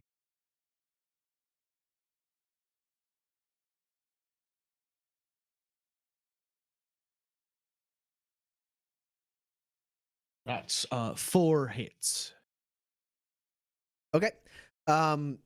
You think this man has been dead for some time. After inspecting and seeing that stab wound is what killed him. It was a thin blade, hard to like notice, but you managed to spot it. And in like as you kind of like see that and like kind of like test his like fingers and joints for like rigor mortis and stuff like that, like he's been dead for a while. And he was definitely killed by a stab wound in the ad. Right, so A cleverly hidden stab wound, but a stab wound nonetheless. Sure.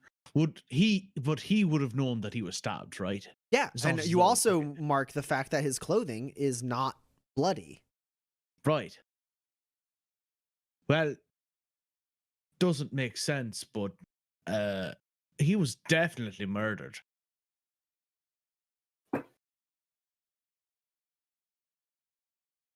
What? I mean, look at that. Look at this here.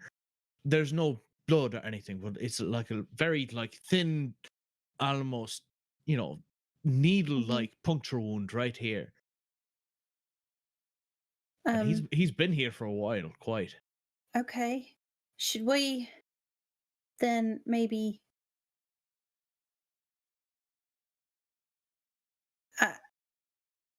I don't really know what we're supposed to do then. If like he was like, was he murdered here or where? Like, where's his stuff? He's got you said like you've got saddlebags. Those goes on like a horse or maybe motorcycle, and then like and like Like, if they were stealing stuff from him, why'd they leave? Why'd they leave things of value but take his LRC tag?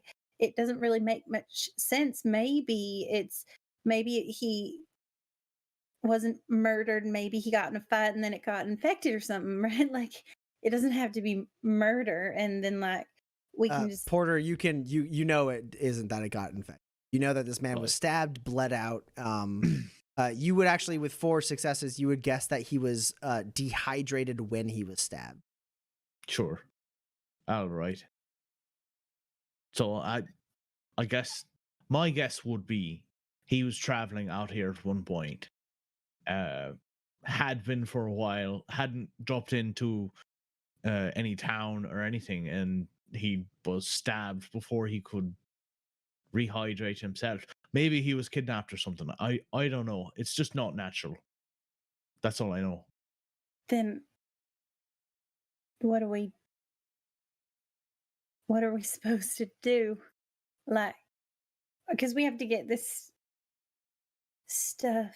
Well, we can finish the delivery, and then I guess if It we feels hang on it feels the bad to Prayer leave Stone- him is the thing, you know. right? But like, also, I don't want to spend any amount of time more with this gentleman than we have to, and like I feel like maybe like Gus seems a little torn up about the whole Well, either funerary traditions. But like, so either we can put him in the wagon and take him with us, or we can get him on the way back and take him to is it still Father Gideon Harrow in Waypoint? Yeah, Right. that is the triptych father of Waypoint. So we could get him to Father Harrow, perhaps. I think Dex, after bringing back the saddlebag, is like stays for the conversation about like this guy was definitely murdered, and then is like just sort of slowly moving further towards the tracks, and is maybe at like the top of the hill almost at this point. You do see something else in the sand, a little bit further from where the saddlebag. Yeah, I'll go investigate that. So Dex walks off a little bit further. You're not too far from those rock formations. It kind of continues on for maybe like 30 or 40 feet, and then the path like curves left into the entrance of like that rock formation. It's a pretty I large go rock running formation. after I'll him. say from like from where you're standing, you can tell like there's a pretty big like open area within this rock formation. It's not like extremely tight. It's not like a cave or like a narrow canyon or anything. Actually, with your survival roll, it would be a good place for a camp. And you find basically some like some more materials that make up a tech cube.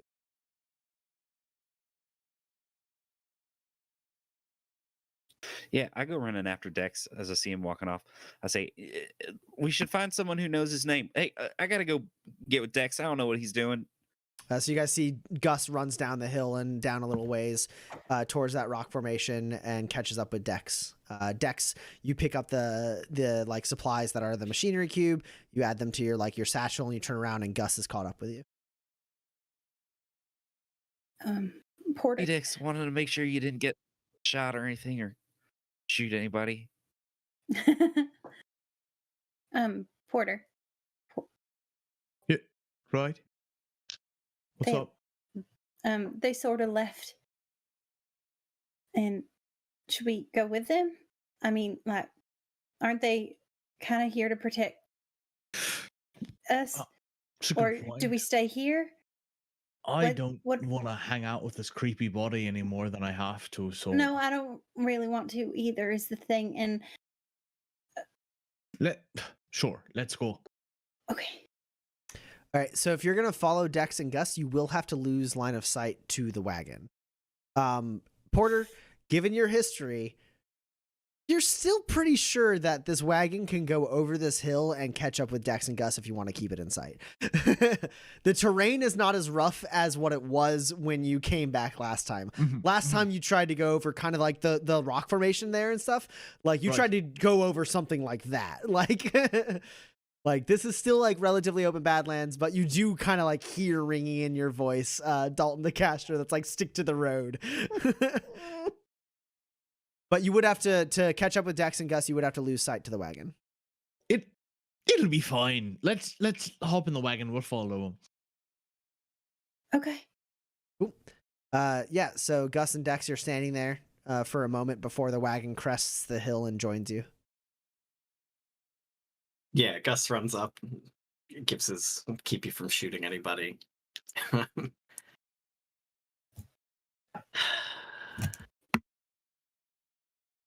A man has been murdered, Gus, and I am a gunslinger novitiate.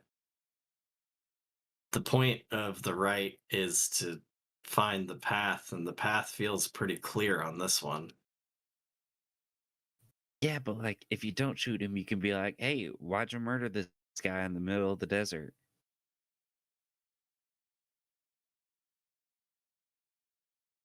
Regardless of the outcome, I can't not follow this path. Yeah, but we could turn him in. Look, I mean, if he's like, I murdered him because I love it, then like, yeah, shoot him. I guess I don't want to see it, but you can do it. But I don't know. Let's just go into it with an open mind.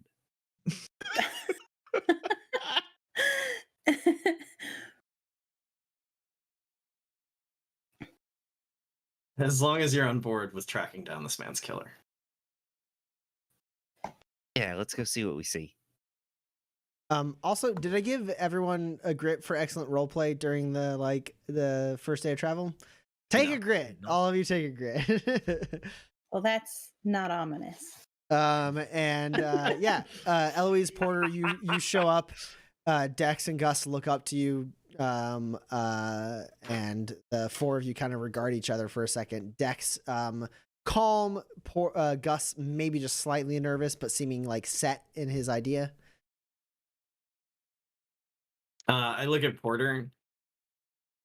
Even a lowercase g gunslinger has to find out what happens when someone's been killed. So that's what we're doing then. Rather than delivering the goods, we're gonna hunt down a murderer. This man had enough machinery for a machinery cube, and I hold up like what I've gathered from this other thing I found. Technology for a technology cube. Mm-hmm. This path is known to be patrolled by bandits looking for people trying to repair this LRC tower. Right. Does it not seem somewhat likely, based on the evidence we've found, that this man was killed by those bandits? I'm not saying it's not related. It just makes me uncomfortable. That's all. I prefer to stare danger in the face rather than wait for it to stab me in the night. I prefer not to stare at danger at all. You're in the wrong line of work, Porter. Kidding. Okay, well, we're here now. So regardless of how we feel about danger and looking at it, I think we just go forward at this point. This rock formation should be a good place to set up a camp. We can probably camouflage the wagon and move forward on foot. Okay. I mean, Right. yeah, okay. Let me just, I'm just gonna real quick, I just gotta grab something from my Yeah, Eloise, I would love you to roll a maintenance test on your armor. Yeah, okay.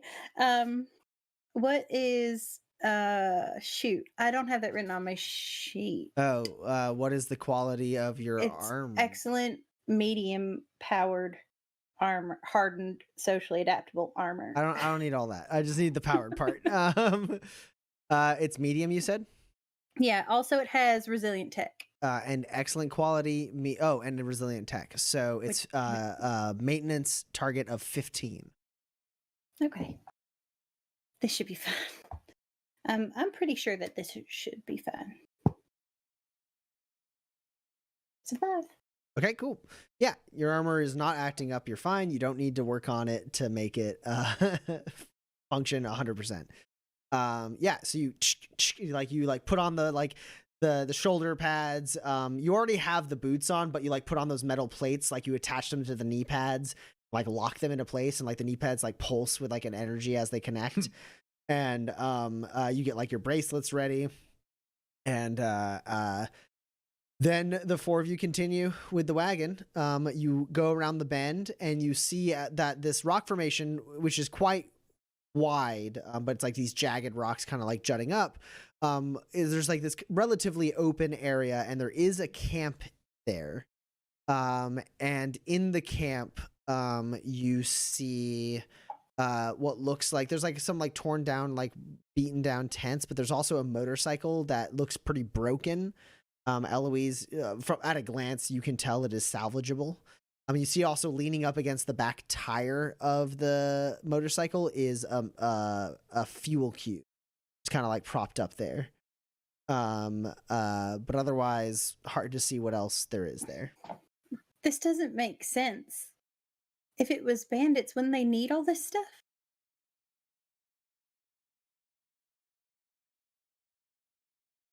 I mean, this is, and I guess if we're going closer to the camp, Yeah, you're able to kind of pop out. I'm of the not that wagon. You timid mentioned at going the on camp, right? you- So you- is You mentioned going on foot. I guess Porter's at Yeah. the wheel. Do you stop there as you see the camp, or do you ride up to the camp? Porter. I thought we were all going on foot to the camp. Okay, so yeah, it was basically you came around, you see the camp. I was wondering if you rode the wagon up to the camp, or if you stopped there once you saw the camp, hopped off and moved up on foot.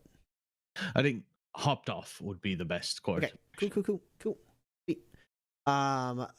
So yeah, you all hop off and start approaching the camp. Like this like motorcycle here, even if you don't want to fix it up, like you could definitely salvage, a bunch of cubes, and like there's a fuel cube right here, and then this tent can easily be broken down. Eloise, about halfway through between the wagon and the camp, as you're like pointing out these things and walking up, you and no one else notices the ground move. What? It's to your left. You see the ground like this mound kind of moves up and rolls over and then goes down. I will stop talking and like scared, like, ugh. Did you see that? There's the thing. It moved. It moved. What are you talking about? The sand, it moved. It didn't move. I start racking my brain for things with stingers that live underground. So you're staring at that part of the ground, and Dex, your like gunslinger intuition makes you turn to your right, and you see behind you and a little bit further to the right of the path you were walking, you also see like the ground like crack and bend as something moves underneath it, and then like the ground like settles and like dust like shoots. Is there like a rock somewhere I can jump up onto, like a chair when there's a mouse, like at all?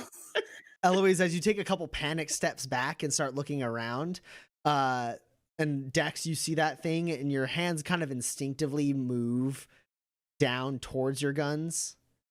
The ground breaks open as these appendages lash out, and I'd like everyone to roll initiative. Great. I think as this happens, Gus yells, "Algarino!"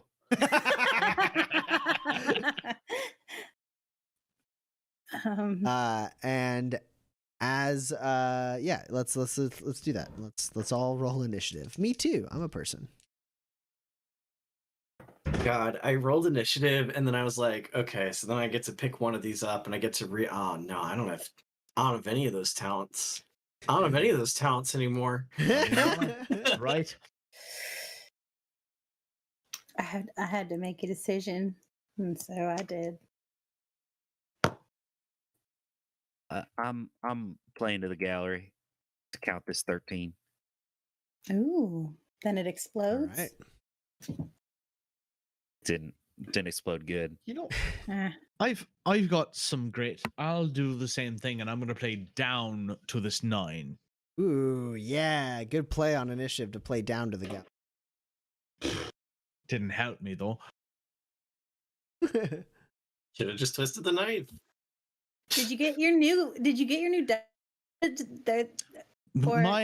For some reason my mail is incredibly slow right now, but I'm looking forward to them. It'll definitely help me next week, hopefully. Hopefully.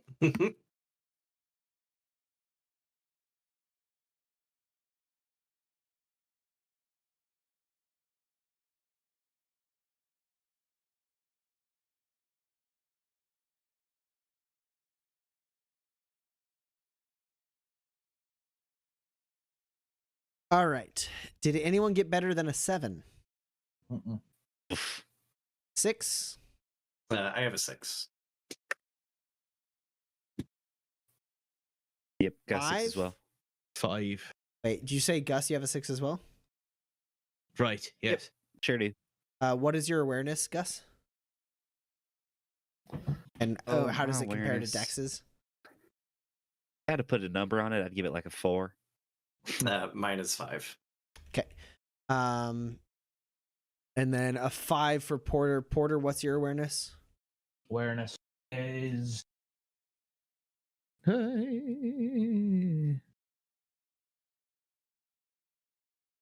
Sorry. There it is. 6. Okay, cool. And Eloise, what did you get? 4. Okay. Yeah. So, what happens is, the ground cracks and moves, and these like spiny appendages begin to like form themselves into these large, creatures, which I meant to have pulled up. But you see, cracking around you, 2 pretty close to you, and 1 on the other side of the motorcycle.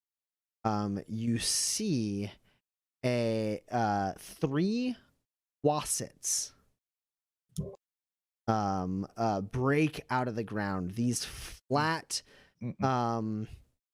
beasts with that like kind of burrow their way a little bit under the ground and wait for prey to get close. They have strong spiny appendages that can be used to like knock people in towards the center of their body, where they have like these brutal maws of sharp teeth.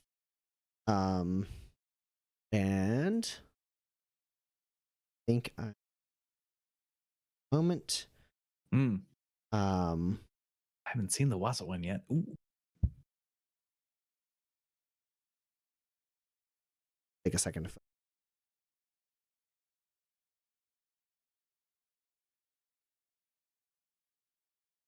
Come on, you can do it. It's sort of spookier in the out of focus. It could be anything. If you put your hand behind the phone, it might. Oh no! It's like a Bigfoot. This camera used to be way better at focusing on. Come on. But you know you want to read that Twitter notification. Come on. It's just getting brighter and brighter, Tommy. Yeah. Yes. Yeah, I think it's a bust. Bummer. I think usually focuses pretty well, but I guess I actually may have turned off autofocus, which means I might. You've doomed us all. But before I manually focus it, as these 3 creatures press in on all of you, that's where we're gonna take a break. Great. So I got 10:08 on my clock. We're gonna be back in about 10 minutes. So look to 10:18. That's when we'll be returning, and we'll see what happens as we move to initiative. Be back.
And we're back.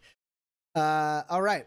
So when we last left off, my autofocus was turned off. I turned it on and I tested this. So surely it will work now that we're on the stream.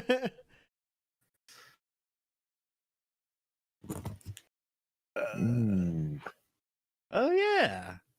Yeah, that's creepy. Mm-hmm. Big old ground maw.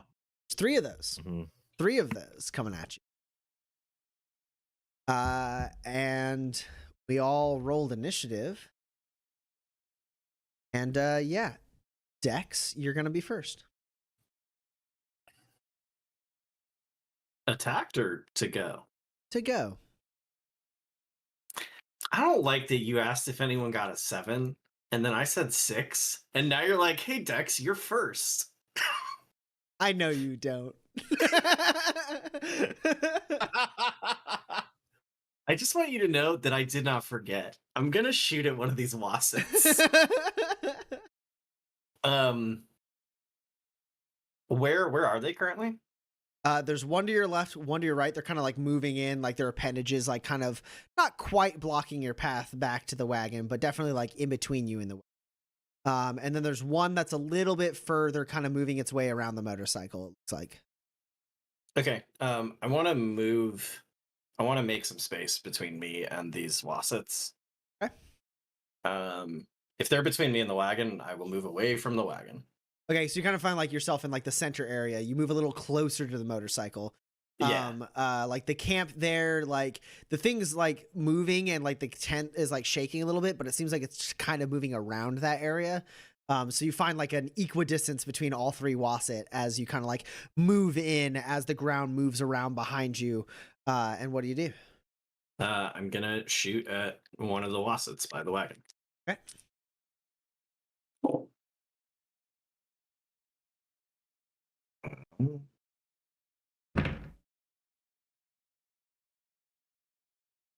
You are up against a 9.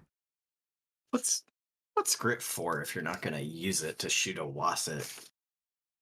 I will spend 2 grit to play to the gallery. Plus, it's the first time I've shot a gun. Like, Yeah. for real, on stream. I know Roland shot a gun, but like, He that did was have different. a gun and he did pull the trigger. He owned a gun. Yeah, so I can count this 14, which then explodes.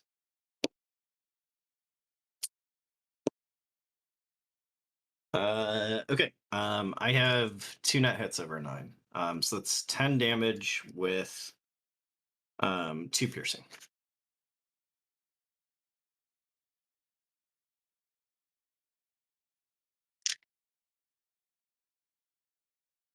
All right.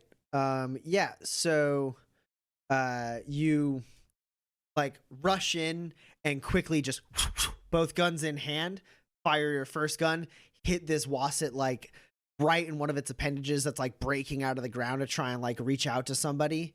And it like just like pierces through a loud crack of your gun as it like shoots right through the appendage and it pulls back that one and like moves forward with a few others. I will shoot that same wasset again. Right.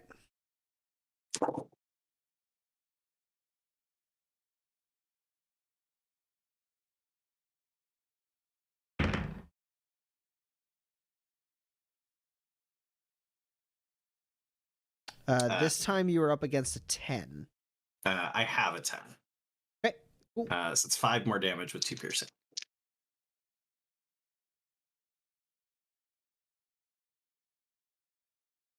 Yeah, and your other gun swings around. The like precision you've been taught in your guild hall is a little less applicable to something this large and amorphous in shape. So you just kind of fire center mass and like into the dirt kicks up and you hear this thing like as it like kind of moves to the side and the ground like cracks as it recoils from your shot.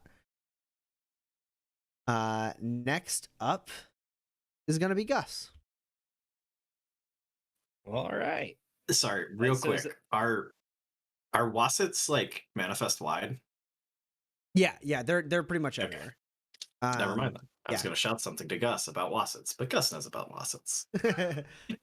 Gus, Yeah, no, Gus for sure has curiosity, had to like.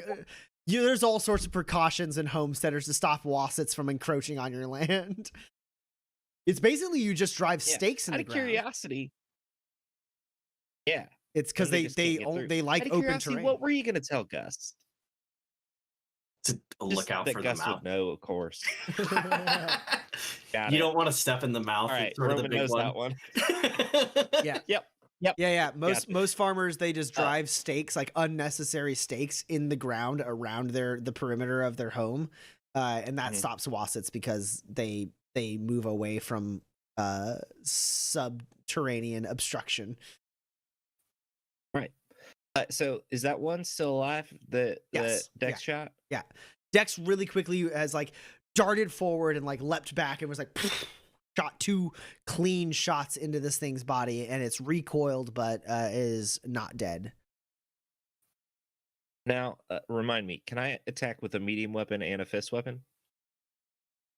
Yeah, if they're both melee. So first thing I do is I go up to that one and I take out my Hodag prod and I sort of zap it away from us Okay. to sort of prod it along. I sort of say, "Hey, you go on, you get." Yeah, go ahead and make an attack with that. It's an electric medium melee, I believe.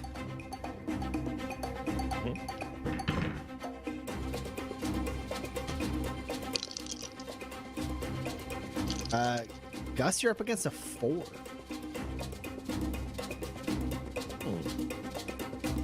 If I'd have rolled well, I could have done some damage to this thing. Not great. I got a 6, so you know it's something. It's gonna do 2 damage. It's got electric strike. Okay, well, Got the no electric pierce. strike does remove an initiative from this thing, and give it a -1 to its. As you run in and you like whip out your cattle prod, it like extends and like that little like teeth on the end like spark with electricity. You just like stab it into the ground, and like that like appendage like pulls back and recoils and like swats up at you, but you pull back, and then you grip your fist for your other attack. Oh, it doesn't look like it took the message, I guess. Well, I don't know. I'll give it a chance. And I'll go punch another one. Cool. So you pull back from that one as like the appendage flies over your head. You grip your fist and like leap forward to like punch at the other one on the other side of your fist. Yeah, I almost punched like straight into the ground like a dang superhero landed. Yeah. It's like, kaya! I'm gonna punch it. Gus, you're up against a See, 7. now this is a roll. Oh, well. Right. Well, okay. So that's gonna be 4 net hits. That's gonna be 16 damage with 4 piercing.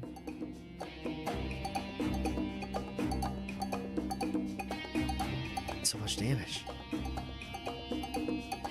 Yeah, I rolled 2 11s and 2 8s. So yeah. Yeah, so you guys watch as like Gus like pulls back from the one he like prodded with that electro stick, and then he like uses that momentum to like step back a couple steps and like twist and leap up in the air. And as he flexes his fist, those like bladed spikes on his knuckles like fold out as he grips his fist tight, and then he just slams in and like pulls back with like this like dark like purplish red blood shooting up from the wound as he like pulls away from the other one, which also is like and like a couple of its appendages like push out to give it a better purchase. I said, get out of here, both of you. And Porter, you're up. Right. So sorry. Dex is on one, and Gus is on the other one. Yes. Good. So I'll shoot the third one. All right. The one that's coming around the bend from the camp. Oh, sorry. Taking a Taking. I was so ready to play that cool, and then Dan and Roman couldn't handle Dan it. broke. Started it. What a turd this Wasset. What was your question? Is it a quick action to take a tonic real quick? It's a free action. Perfect. I want to take one of my tonics real quick. Okay, which one are you taking? +1 finesse. Okay, that is, unless you've modified it, it is a short-lived effect, and you will get the side effects in a handful of minutes. Perfect. I don't. I think it was one. Where Oh, is it excellent? It's excellent quality. Oh, okay, then you don't have a side effect. You're totally fine. Yeah, perfect. Excellent. Yeah, you just And take a swig of your +1 finesse, no problem, tonic. So all your finesse skills are at a +1. And you are up against a 10.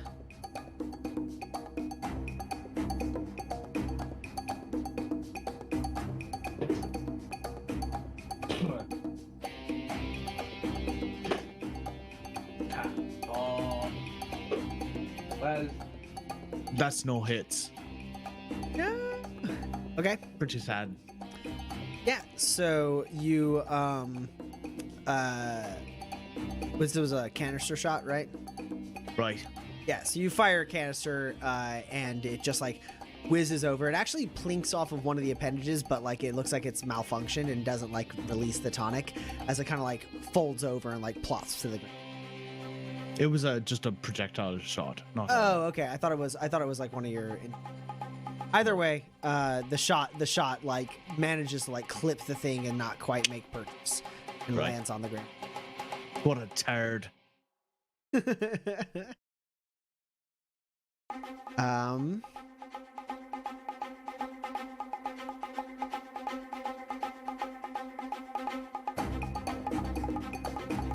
Yeah. It's not Eloise. It would have been. Because the Wassets, at least the one Wasset got its initiative slow. But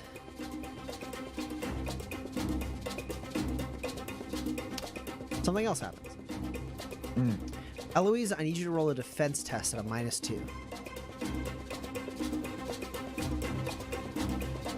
What? Okay. Well, Because you were kind of in the front as you were like kind of like pointing out. no, I mean, I was. I just, it takes a whole action for me to get my shield, so I don't have it yet. Is it collapsible? Yeah, Is it? it is. Yeah. Because it's medium, so it can't be concealable. I thought it was. No, I gotta enter a code or something. I Okay. don't know. So,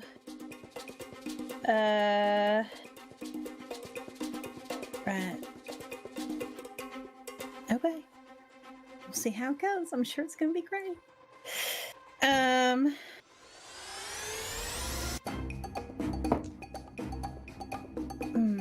That is less than great.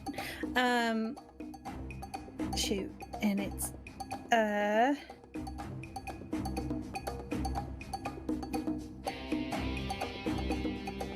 have a 6.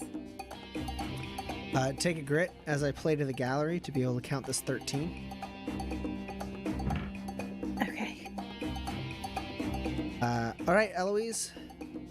I have 2 net successes over you, an 11 and a 13. Okay. Which means you take 12 damage with 2 armor piercing. What? Oh no. You can take an injury if you like. 1, 2, 3, 4, 5, 6, 7, 8, 9,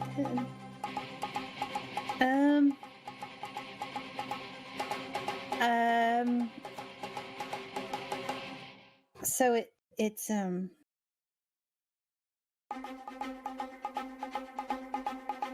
sure. I'll take an injury, I guess. After your toughness, what class of injury is it? 2. Okay, go ahead and roll a d20 and consult. the Oh wait, injury. no. It was 12 damage? 12 damage. So you're able. It's a class 1 actually. You have 3 toughness. Yeah. All right. Yeah. Hell yeah. So it's just a class 1. Okay. Go ahead and roll a d20 and let's see what injury. Sure. That's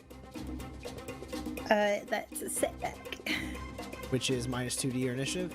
Yes. Cool. Okay. What happened? So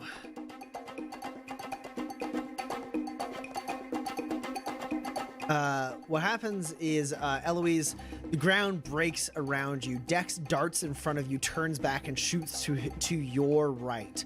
And then Gus moves that way, electrocutes one thing. You back up a little bit, watching as Gus like runs in, and kind of stabs a thing, and then turns back and spins around and punches another thing. And then Porter fires off a shot at over your head, which turns you around as it plinks off of the armor of this other Wasset and rolls to the ground. And then you see a flash way off in the distance, extreme range on that plateau that is, at a guess, you'd say about 500 yards from where you are. There's a little slight bright flash, and then right past you, whizzing right by your ear, skimming your cheek a little bit and cutting some of your hair, a bullet whizzes by and digs into the ground. Then you hear a second later as you pull back, and that shot that could have killed you, and that moment of vulnerability kind of freezes you in your tracks for a moment as you take a and the rest of you hear that gunshot as it happens. And then the Wassets go.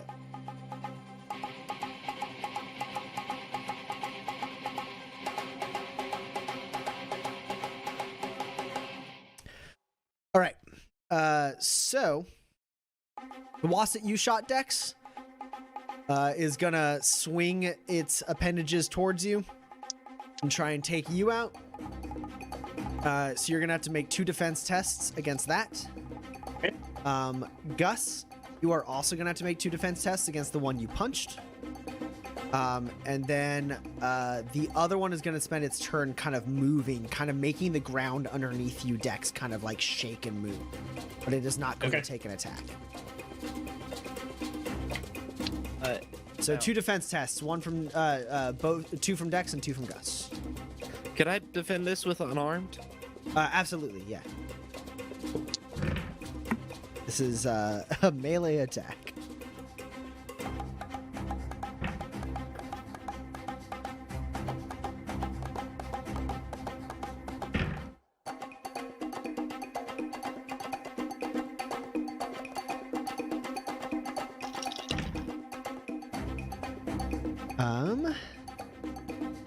So we'll start with Dex. Dex, you are up again. Their first attack is up against a 5. I have a 9. Okay, cool. Your second attack is up against a 9. I have a 10. Yeah, Dex takes some grit. You gave this thing a -1, so it couldn't count its 10, but now it's gonna play to the gallery to be able to count its 10. It jerk Wasset. Which means it gets 1 net hit on you unless it rolls another 10, which it doesn't. You take 4 damage, no armor piercing. Okay. My armor reduces that considerably. Yeah. So the ground moves onto you as this other Wasset kind of pushes its way through the camp. The scrapped motorcycle overturns, the tent falls down, the ground beneath you, Dex, moves, and as you're distracted by that, one appendage flies over your head and you duck down deftly, but the other one hits you in the back and kind of almost knocks the wind out of you as you're kind of pushed forward. Yeah, and my head is like I am like scanning around trying to find the source of that gunshot. Yeah. Well, we'll get to your turn. Yeah. Gus, you had 2 defenses. Your first one was up against an 8. It sort of it doesn't matter, but I do have 5 net hits against an 8. Yeah, so one appendage like flies straight vertically at you, like breaking the ground and like unfolding, and you just catch it with both hands and like sink into the ground like a centimeter, and then you throw it off to the side as the other appendage comes whipping at your head, and that one you're up against a 10. I got an 11. Right, and that one you manage to like get your elbow up and like kind of like duck and push it up over you. You kind of have to like stumble and drop to one knee as you do, because this thing is huge as it flies over your head. But you're able to avoid like the like double attack from this thing as you pull back and like grip your fists like and like look around for the next like attack, kind of tightening your guard in front of your face. And Eloise, it is your first turn. And only turn. Yeah. Right. So I guess I'd like to still put together my shield. Sure. So I do that.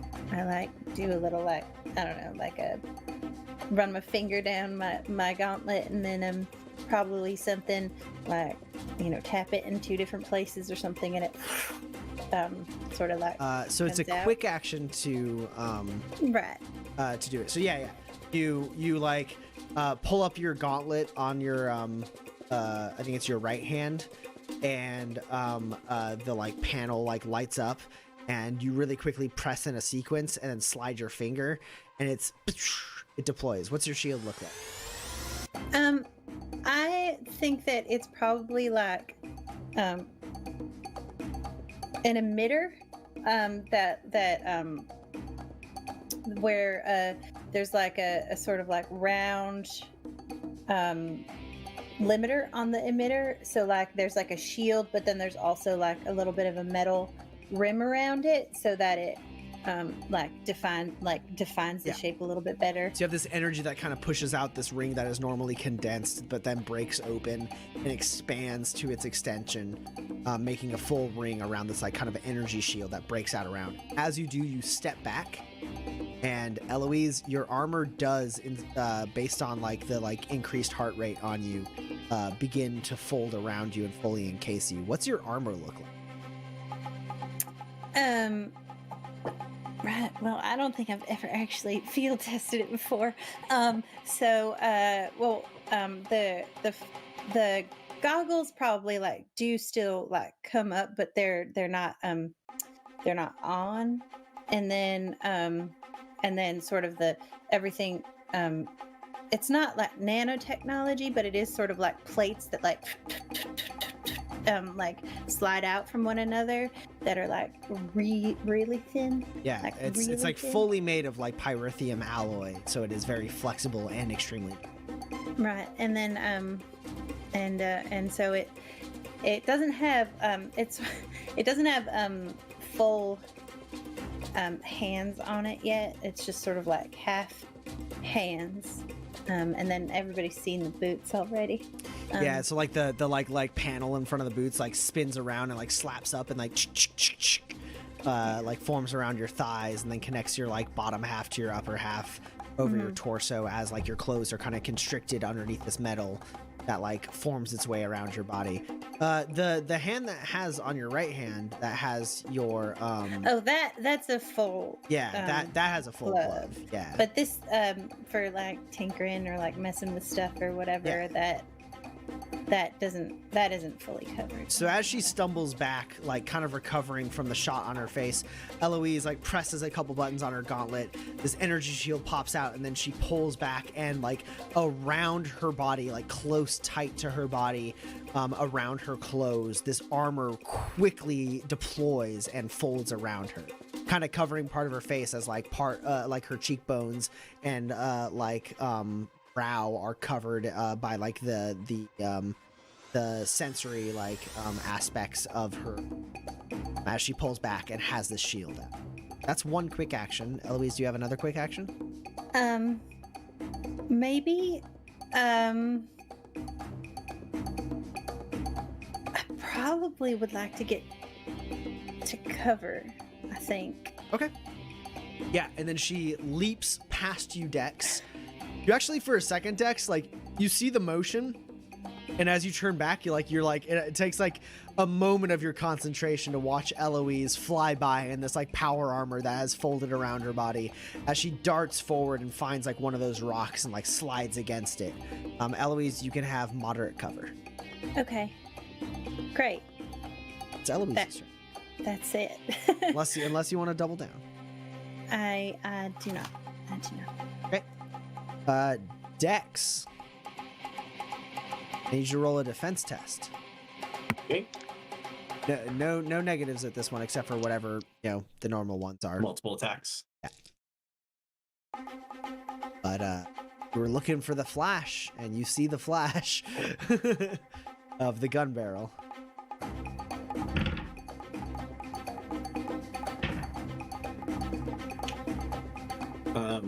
I have a very bad roll right now that I would probably spend grit on. I have Unless you beefed it. No, I have a very bad roll too.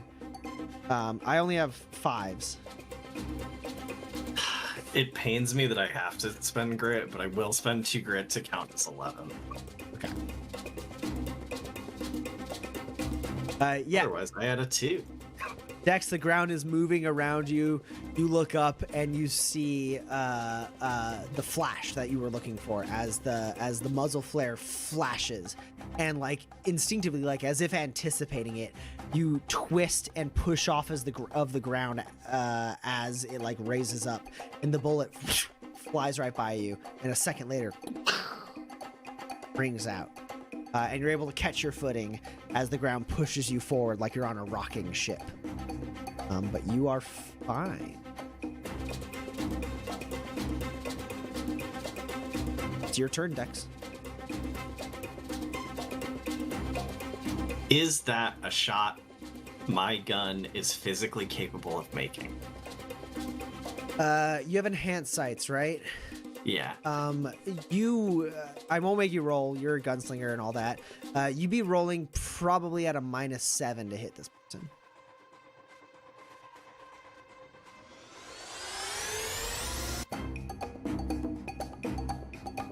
God, it's a shot I know I shouldn't take.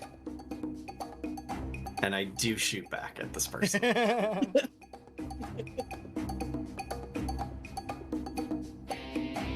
Yeah, your training kicking in.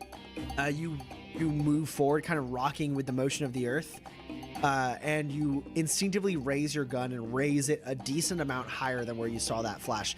You know that you don't have a hard caliber pistol, and you know that this thing has like more limited range than others. But you raise it up nonetheless, and you fire the shot. You can roll ranged at a -7.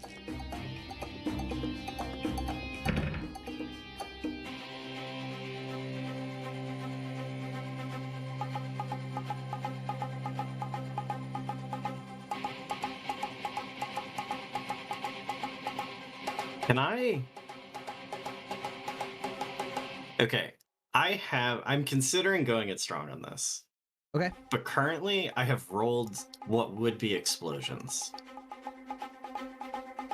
Can I roll those explosions and then go it strong? So your target is your target. When you go it strong, you get an additional target. Just like when you play to the gun. Okay, cool. Awesome. You were up against an 11.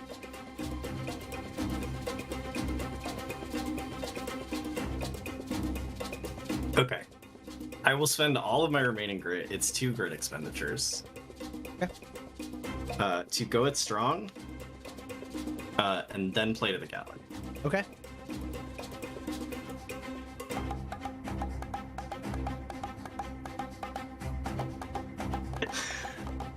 I have a 12, a 13, and a 14. So three net successes. How much damage is that? It's 15 damage with 2 piercing. I just rolled all of my dice to get through this roll. This is maybe like the most lucky roll I've ever made in Manifest. Wow. Can you imagine being that guy? Like, this guy's got to be the most illuminated gunslinger you've ever seen. Oh my god. Yeah, so you get rocked back, you leap back using that momentum to avoid the shot. You get rocked forward and you step back and you find a moment of centered ground. You drop one gun straight down. Your mind flashes back to your training. As basically Isabella was basically holding up like this like basically it's close to skeet shooting on the side of the mountain, but it's like this like powered like disc shooter. She fires it out, you catch a shot. She fires it out again and you catch, like she fires 2 out and you like bam bam and you fire both shots, and then she fires 2 out again and you again with both guns like bam bam and you miss both shots. And she turns to you and goes, "It's a little cocky, don't you think?" And she gives you just a touch of advice, which is center yourself. 1 good shot is better than 2 shitty shots. And then in that moment, you center yourself, plant your feet, put 1 gun straight down so you don't use it. You raise up the other gun, fire this shot, and it zooms out like you just... And you just see way off in the distance like just a little puff of like dirt. And you're pretty sure you landed that shot through the cover. That's 1 quick action. Come on. Well, I don't know if I can make that shot again. And hopefully they will now think twice about continuing down the path they've chosen. I'm going to shoot at Awasa. Sure. And then the ground pushes up from you and you're like, okay, other gun. And you pull it up from its like held position to fire at one of the Wasset. Do you want to fire at the one you hurt, the one Gus hurt, or the one Porter shot at? I'll shoot at the one that like Gus is currently engaged in combat with. Okay. Head.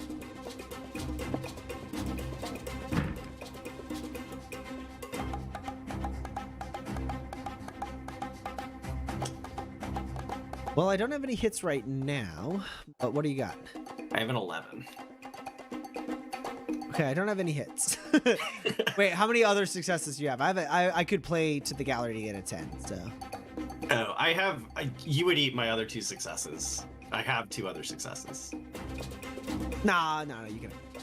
Cool. It's 15 damage with 2 piercing.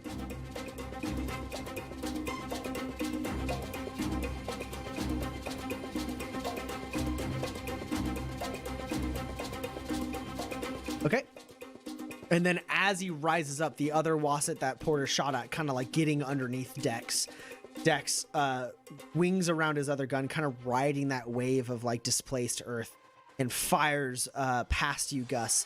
And you see him hit like dead center into the body of this thing. You see the teeth break out from the ground, screeching as it like twists the maw, like the teeth twist and pull down a sinkhole of dirt as it like kind of shifts from that shot. And I know I don't have the actions left to like mechanically get cover, but I start moving. I assume there is a place I can be in this formation that would break line of sight with the top of that plateau. Like if I was able to get up against a rock, basically. Yes, but you won't be able to get mechanical cover. You're making your way. Yeah, that's fine. That's where I'm heading. Yeah, basically. you make your way towards that. The like earth beneath you is making it incredibly hard to move as this Wasset centers itself underneath you. and you're able to kind of like move forward, but like you get buffeted back a bunch. You're effectively like in like a difficult terrain. You make a decent of the way towards like a rock formation. Also, there's a wasset under me, which is the worst place to stand. Yes, you straight up wanted to tell Gus, don't stand in the center of a wasset, and yet here you are. Gus, you're up.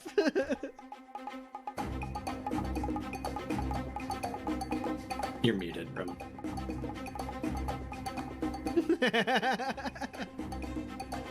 So sorry, is this one dead that got shot by me? No, it does. It's like recoiled a lot, but it is not dead. It continues to move.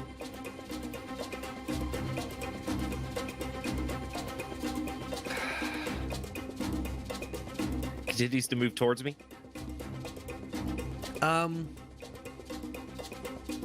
What's your like baseline survival?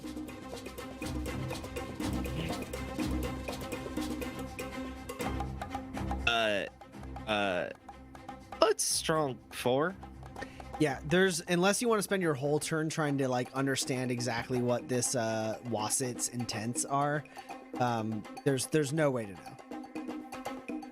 No, I got plans. I whip out the Hodag prod and I poke him. Yeah, absolutely.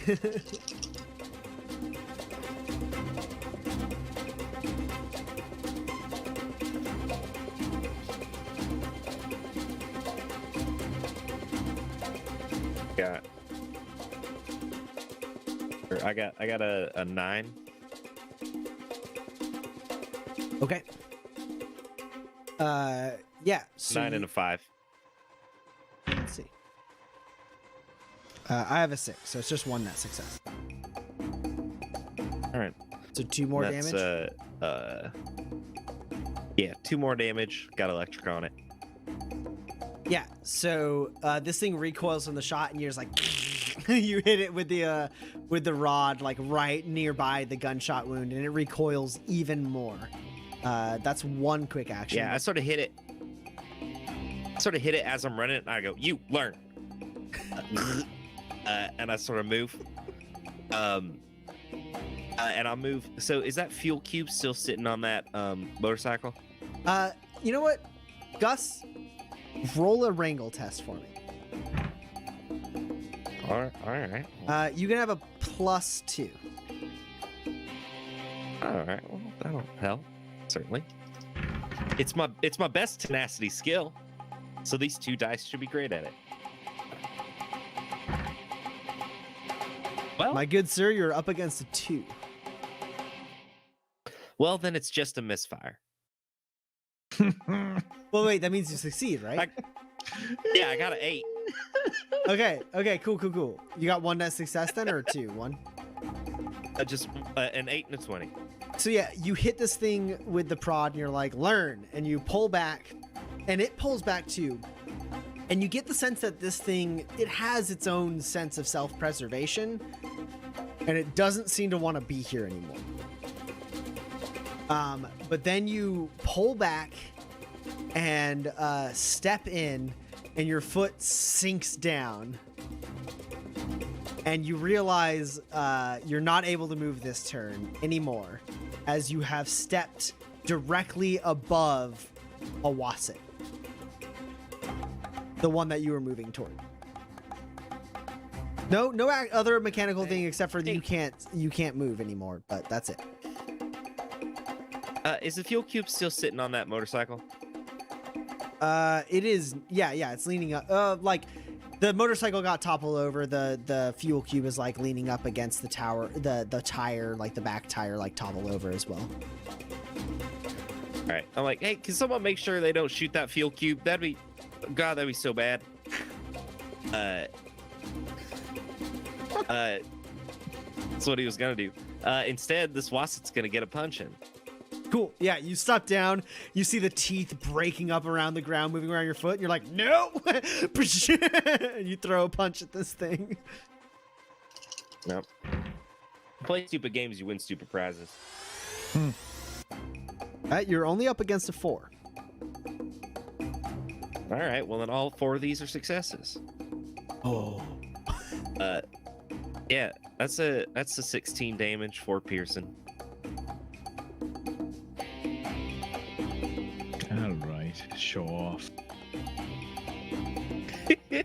Sorry, I'm so dang good at punching. It's what I do. This thing is still alive, but as you punch into it, Gus, it's like and like pulls back from you. You actually feel it like kind of like vibrate and burrow itself a little bit deeper in the ground, and you pull your foot out from its mouth. And it does not seem very happy about its situation in life. Hey, you go with your brother. Porter, you're up. I'm taking another shot at the one that I was shooting at again. Okay. What kind of ammo are you using? Just projectile, the Okay. classic.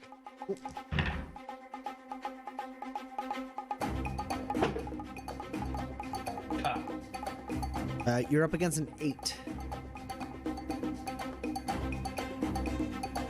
Then that's a grave misfire. Porter, no! I know. Seth, I know. it took like a lot of episodes in the last campaign for you to do this many times. I know. Right off the bat, much unlucky of a character. So yeah, you tunk, like pop down the tube.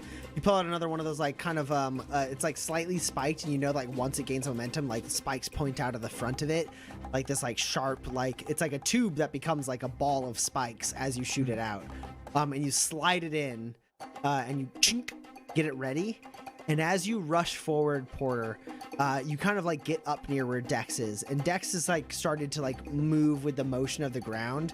And then one of the legs kicks up underneath you, Porter, and your gun flies out of your hand and lands in the mouth of the wasset you were aiming. Of course. Sure. And you watch as like you fall to the ground, and you're able to scram to your feet, like right next to Dex. But you watch as like those teeth like break up around the ground and like spin around in this kind of like sharp formation. And that sinkhole that Gus saw, your gun is right on top of it, and it goes into the belly of the wasset. God damn it. I mean, in a way, you did hit the wasset with a projectile. Can I argue with that? Rough, Porter. Nothing else on your turn, right? No. No, thank you. Okay. Why would you dare try anything else? The wasset that just ate Porter's gun is going to try and bite down on you with its mouth, Dex. That sinkhole is right where you're standing. Mhm.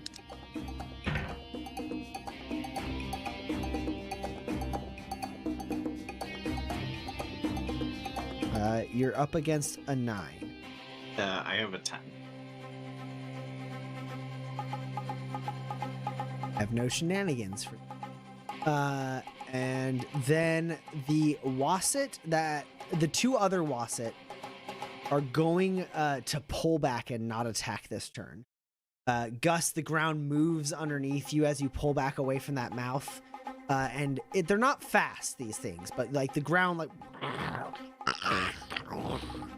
as like the limbs kind of reach out and drag like the main body of this wasset away from you. And the other thing happens on the other side with the one that you were hitting with the cattle prod. Yeah. You see as like kind of like the ground around you becomes just a little more stable, Gus.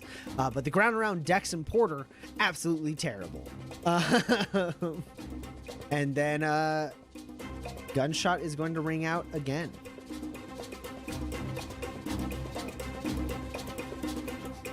It's aiming for you, Gus. So I need you to roll a defense test. Unarmed? No, you can't roll unarmed against a bullet. I'm joking. Surprised to find out.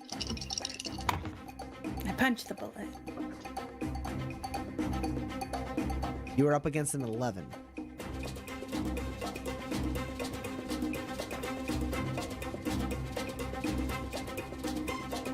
Oh, I got a 5. Right?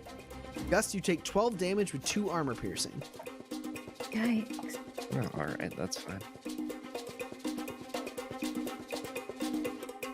As you like the ground settles and you turn and you see like Dex and Porter kind of like moving around on this like churning earth, and then you see that flash over Dex's shoulder of the gunshot, and it hits you right in the shoulder and like pushes you back, and you like stumble back a little bit on like the loose ground behind you, managing to keep your footing but just barely as you get hit right in the shoulder.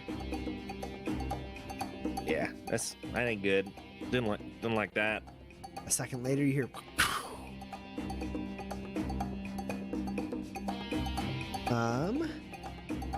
Dex, it is your turn. Okay.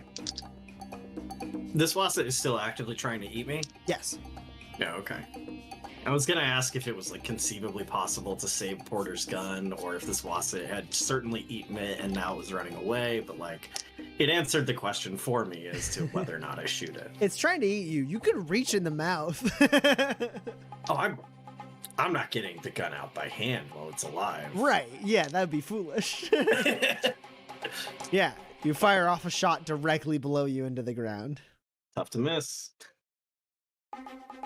I have a 12. I have a 9. It's 5 damage with 2 piercing.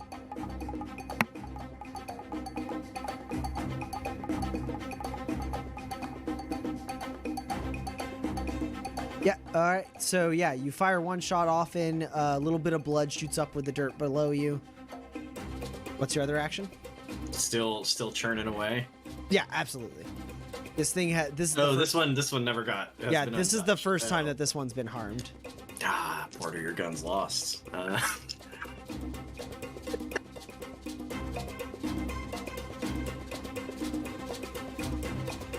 I will like slam up into cover from the shooter on the plateau. Okay, cool. So you boom, fire one shot, and then move off towards cover and get behind moderate cover from this shooter. And Gus, we're here at your last turn. Yeah, so we still got one wasset. Yep. The others are running away. Dex has pulled away. The other two seem to be slowly making a retreat away from you. This one still seems very agitated and also just ate Porter's gun. And Porter is kind of in the midst of that. Ugh, well, we gotta get the gun out, so I'll punch it. Okay. You're up against a 9 again.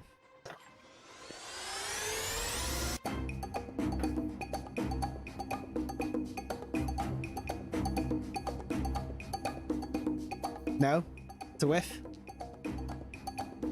Yeah, so you drop down, you punch, and you realize you punched... No, sorry. Oh.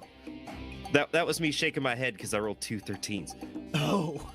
No, that's 3 net hits. Yeah, how much damage is that? That's 12, I believe. 4 piercing.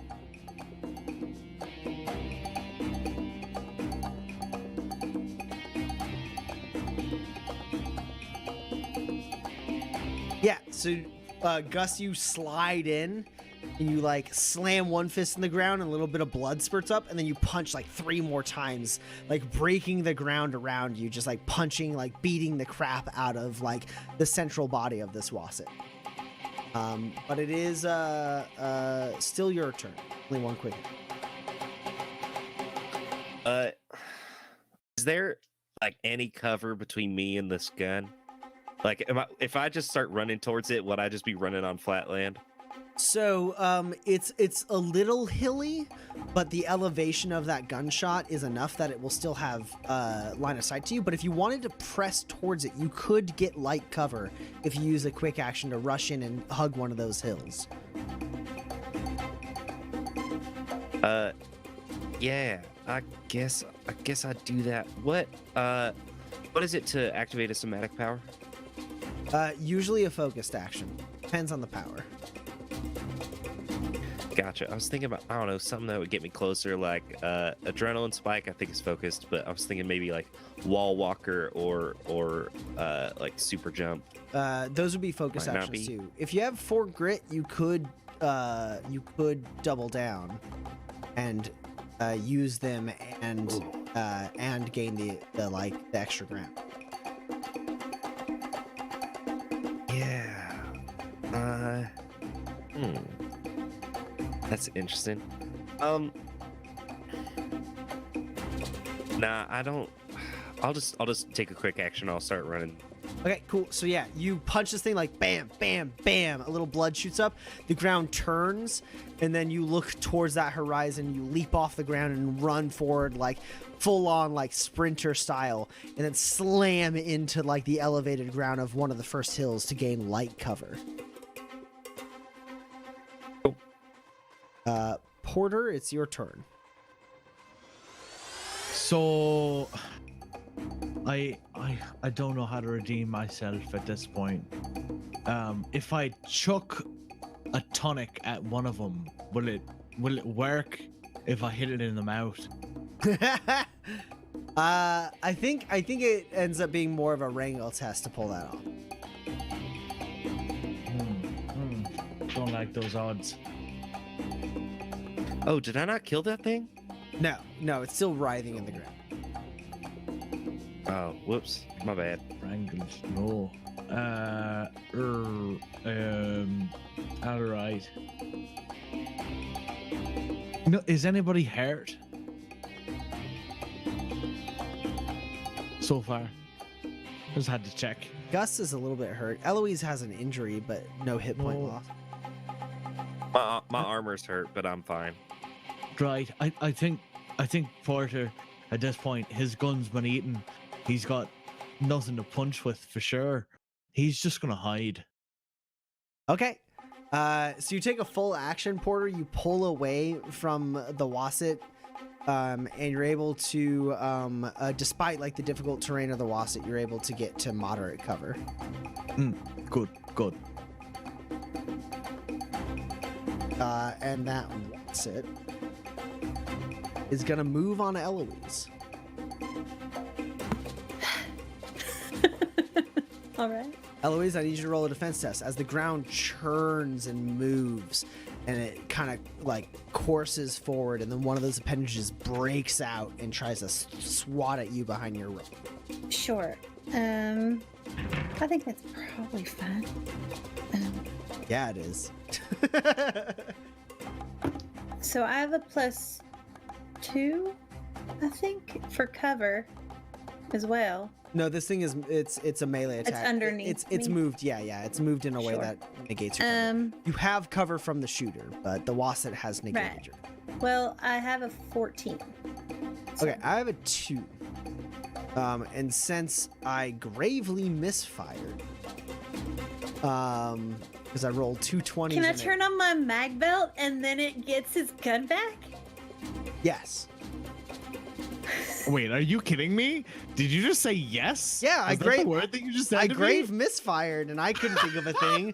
She thought of a thing and I liked it. So yeah, Eloise, this thing pours around the rock, one appendage on one side, one appendage on the other. You pull back away from the rock, kind of rocking with it, and then you see.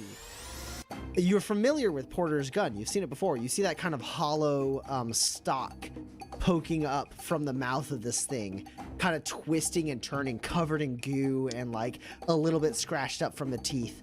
And as you roll over, you just instinctively slam your hand on the activator of your mag belt, and thunk, you feel this thing slam into your hip, and you roll over and like pull this thing out of the throat of the Wasset, and then pull yourself back into cover. You now have Porter's gun. Okay. Porter, I found your gun. What? I have it. Come get it. Oh, can it throw it to me?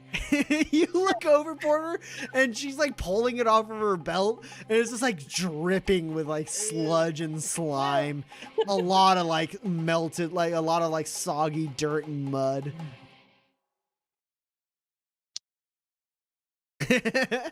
Nope.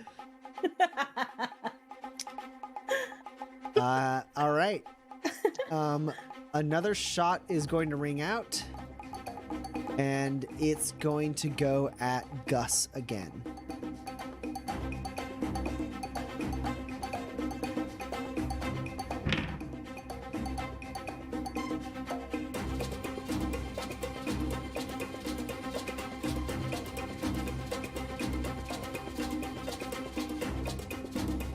You're up against a 9, Gus. I also got a 9. Okay. So that is 6 damage with 2 armor pierce. Oh, what was the piercing on the previous one? 2. 2. Okay.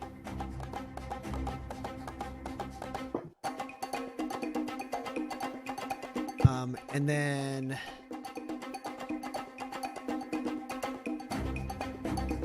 a couple other things are gonna happen, and then no. All right, everyone take a grit. I don't want to take a grit. And Gus, you're gonna get shot at one more time.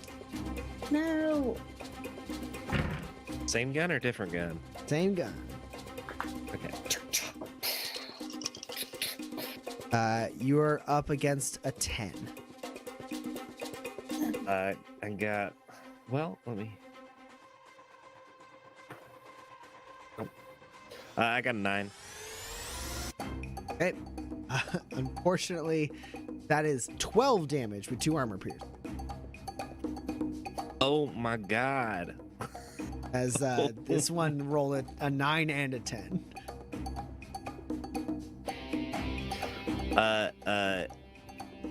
Yeah, I'm gonna take a injury. Okay. What class of injury is it? After your toughness? It's class 1. Okay, go ahead and roll d20. Consult the injury tape. The worst one. Are you? What do you? Not... Well, I mean, I guess they're all not good. Yeah, take a hard fall. Cool. So, Gus, yeah, you move into cover. You peek up. The dirt breaks, and you get hit in the shoulder, and you stumble back a little bit and kind of lose your footing against the hill as you haven't fully like pressed up against it. And then the other one like hits you right in the lower abdomen, like flies through you, and you tumble down to the ground, rolling down the hill. As you are like, and like your armor soaks it, but the force of the shot is enough to knock you down as you roll to the ground. And then Dex, you are also going to get shot at. You have moderate cover, you said, right? Mhm. So as you hold the cover and you see the shot hit Gus, you like squeeze your hands on your guns and like start to like center yourself and get ready, and then you see a red dot move along the ground to where you are, and you have no cover as this person uses both precision ammo and a laser sight to reduce your cover by 2. Okay.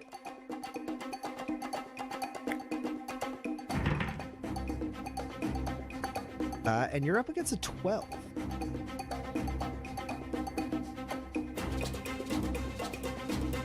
I have an 8.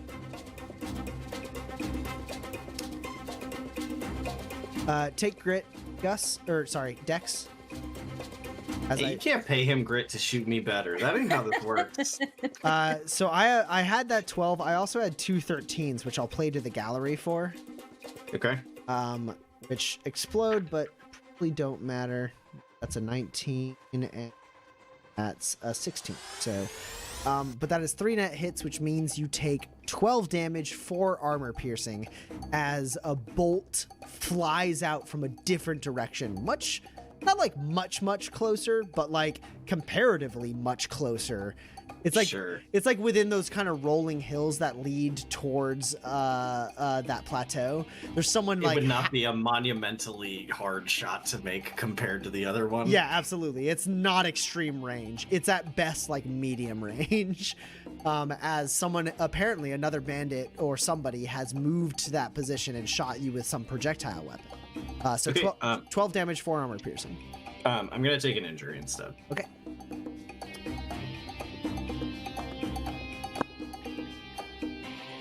It is 6. That's upsetting, but thematically appropriate. I am shaken. Okay, yeah, you thought you had it. You zeroed in on this sniper, and this other shot takes you by surprise, and it hits you in like the hip. And what's shaken do? -2 to your next test? Nope. It is the threshold for misfires is reduced by 1. Ah, okay, cool.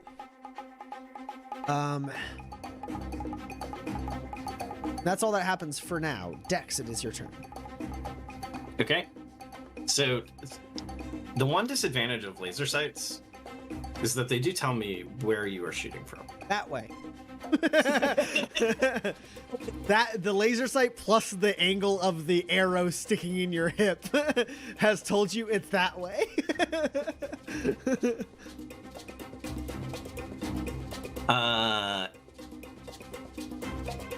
Yeah, can I see someone? Yes, she's behind excellent cover, but you do finally see a person. As you get hit and you kind of stumble and grab onto the rock to pull yourself back into cover, and you see as she like is pressed up against a rock, kind of ducked down over one of the mounding hills. She has a very nice looking kind of like, it's not quite a crossbow, it's more like a big, like long square type bolt thrower that she has, and she like locks it into place again as she looks at you. Okay. Could I move on this turn to like reduce her cover and still shoot? Yes, but you would have to abandon your cover to do so. That's fine.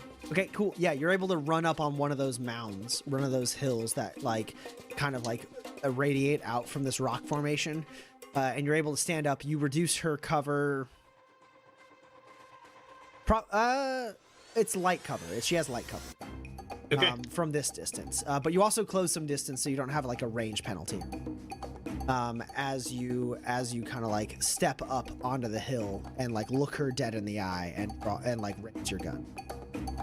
Yeah, as I'm on my way, I call out. This was a poor choice of an ambush.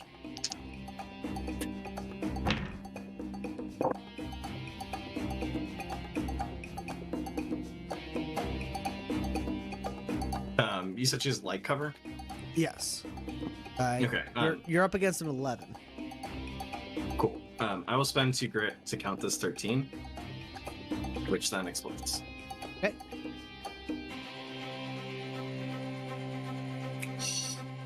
That is also a 13. So it's 2 net hits, so it's 10 damage with 2 piercing.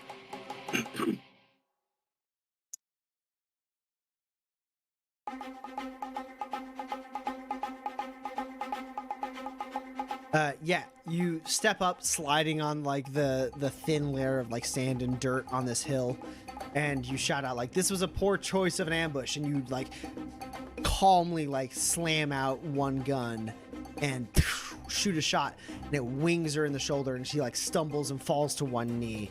You have another quick action. Yeah, I'm gonna shoot her again.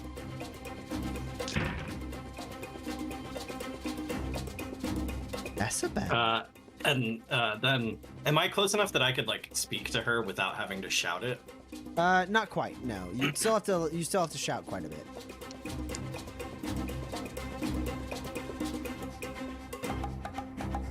Then yeah, I will say, my friend would prefer I let you live, but some evils you can solve with a bullet.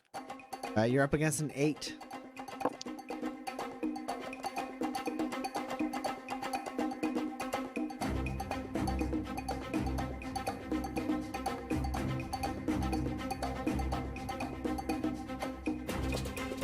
I have a 10 and a 12. How much damage is that? It's 10 more damage with 2 armor piercing.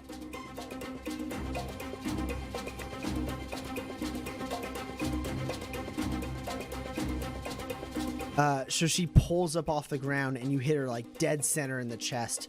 She flies back behind her cover, but you see her legs like kind of like moving and aching as she pulls herself back into the cover. Shoot her in the chest. She is probably extremely hurt, but not dead. And then one other thing, which is who is closest to the wagon at this point? It's either Eloise or Gus, I think. Well, Gus is. Oh no, Gus rushed in the forward. Yeah, so I guess it's either Eloise. Porter, it's probably probably. Eloise or What- Porter. Well, Like- Porter ran into the thick of it with Yeah. the So it's Eloise. Eloise, you pull the gun off, look to Porter holding up his sloppy gun, and then pull yourself into cover, and you look back towards the wagon a good 20 knew or it, so I feet knew away from it. you. And you watch as the air shimmers with like a black energy, then a person appears at the seat of the wagon. A man with like a shaved head and like a long mustache and like big mutton chops, and like one like milky eye. You put him at like about like 40 or 50, and he like pulls on the reins as the horse like turns and the wagon begins making its way away from this fight. That's where we're gonna end tonight's session. God damn it. I knew it. I knew it. That's what I was gonna do with my turn. Hooray! Shoot the birds. And what does his eye look like again? I'm gonna go ahead and throw it out there right now. This is not Leo Riggs. He's not wearing green tinted sunglasses. You know it's not Leo Riggs. No, I was making a joke about milk. That's what I thought you were doing. Yes, I do tend to mispronounce that name or that word every time I say it. God, if that was Leo Riggs, if Leo Riggs had decided in his age to grow a very long mustache and mutton chops. Well, so Leo Riggs does canonically have like a long mustache that hangs below his chin. This guy's got like a bigger mutton, like a big like handlebar thing. Like a rating 10 mustache. Yet we move on to the questions we've received from the backer exclusive Discord, the backer and pre-order exclusive Discord. We have 3 questions, I think, to answer. So we're going to answer those. But those of you in the chat, if you have any questions at all about the session, about the characters, about the players, about the game, throw them in the chat. We will answer them. But what we have through the Discord is Tribuon. I think that's how you pronounce it. Oh, Addie, are you all right? It was just a big yawn. I thought you were like that afraid of my pronunciation here. No. Tribuon asks, what are the northern tundras of Manifest like? Is it just a cold, barren wasteland, or are there things hiding out there? Also, Tribuon mentions that they love all the new characters and are very excited for camping. Oh. So unless Addie wants to jump in, I have things to say about the northern tundra. I only have non-canonical answers of what's up there. You don't get to answer, Roman. Roman ran a one-shot and said Santa Claus, of course, lives in the northern tundras. Nobody can prove he doesn't. Go for it. Well, so here's the thing. No one can prove he doesn't, because the northern tundras are the least explored part of Manifest. The conditions there are absolutely horrendous. There's almost no sunlight. There's a couple moments of the year where there's some sunlight in the northern tundras, but for the most part, it's like very dark. And it's extremely cold, and the weather conditions there are terrible. It's not just cold, it's extremely windy. There's a lot of like barometric pressure kind of held up there. It's bad. One of the things that is definitely known about the northern tundras is some of the outskirts. The Freedom City factory town has a decent industry built around ice gathering in the northern tundras. That's like one of their main exports is like clean water via the ice that they gather from the because clean water is actually relatively hard to come by on Manifest.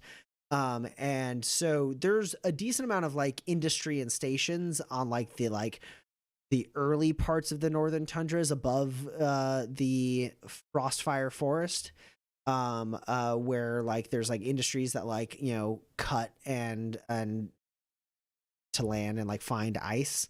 But for the most part, like the actual like main body of the northern tundras is relatively unexplored.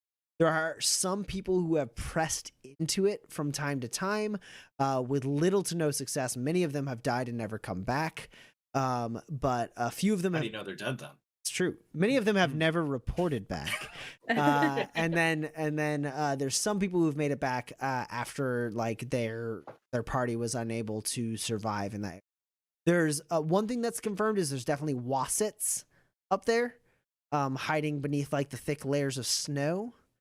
But beyond that, a lot of it is speculation and tall tales. I don't know if you have more to add, Addie. That's like the majority of what sort of is defined as canon. There are definitely things that live up north. But they haven't really been studied, cataloged, or even really discovered, because it is so dark and so cold and just kind of hostile to humanity in general. So it's something that we're excited to sort of get. It's kind of like creepy, snowy, like scary story, prime for like a scary story or like horror, The Thing kind of stuff going on. But right now in the history of Manifest, there's nothing that's up there that's canon.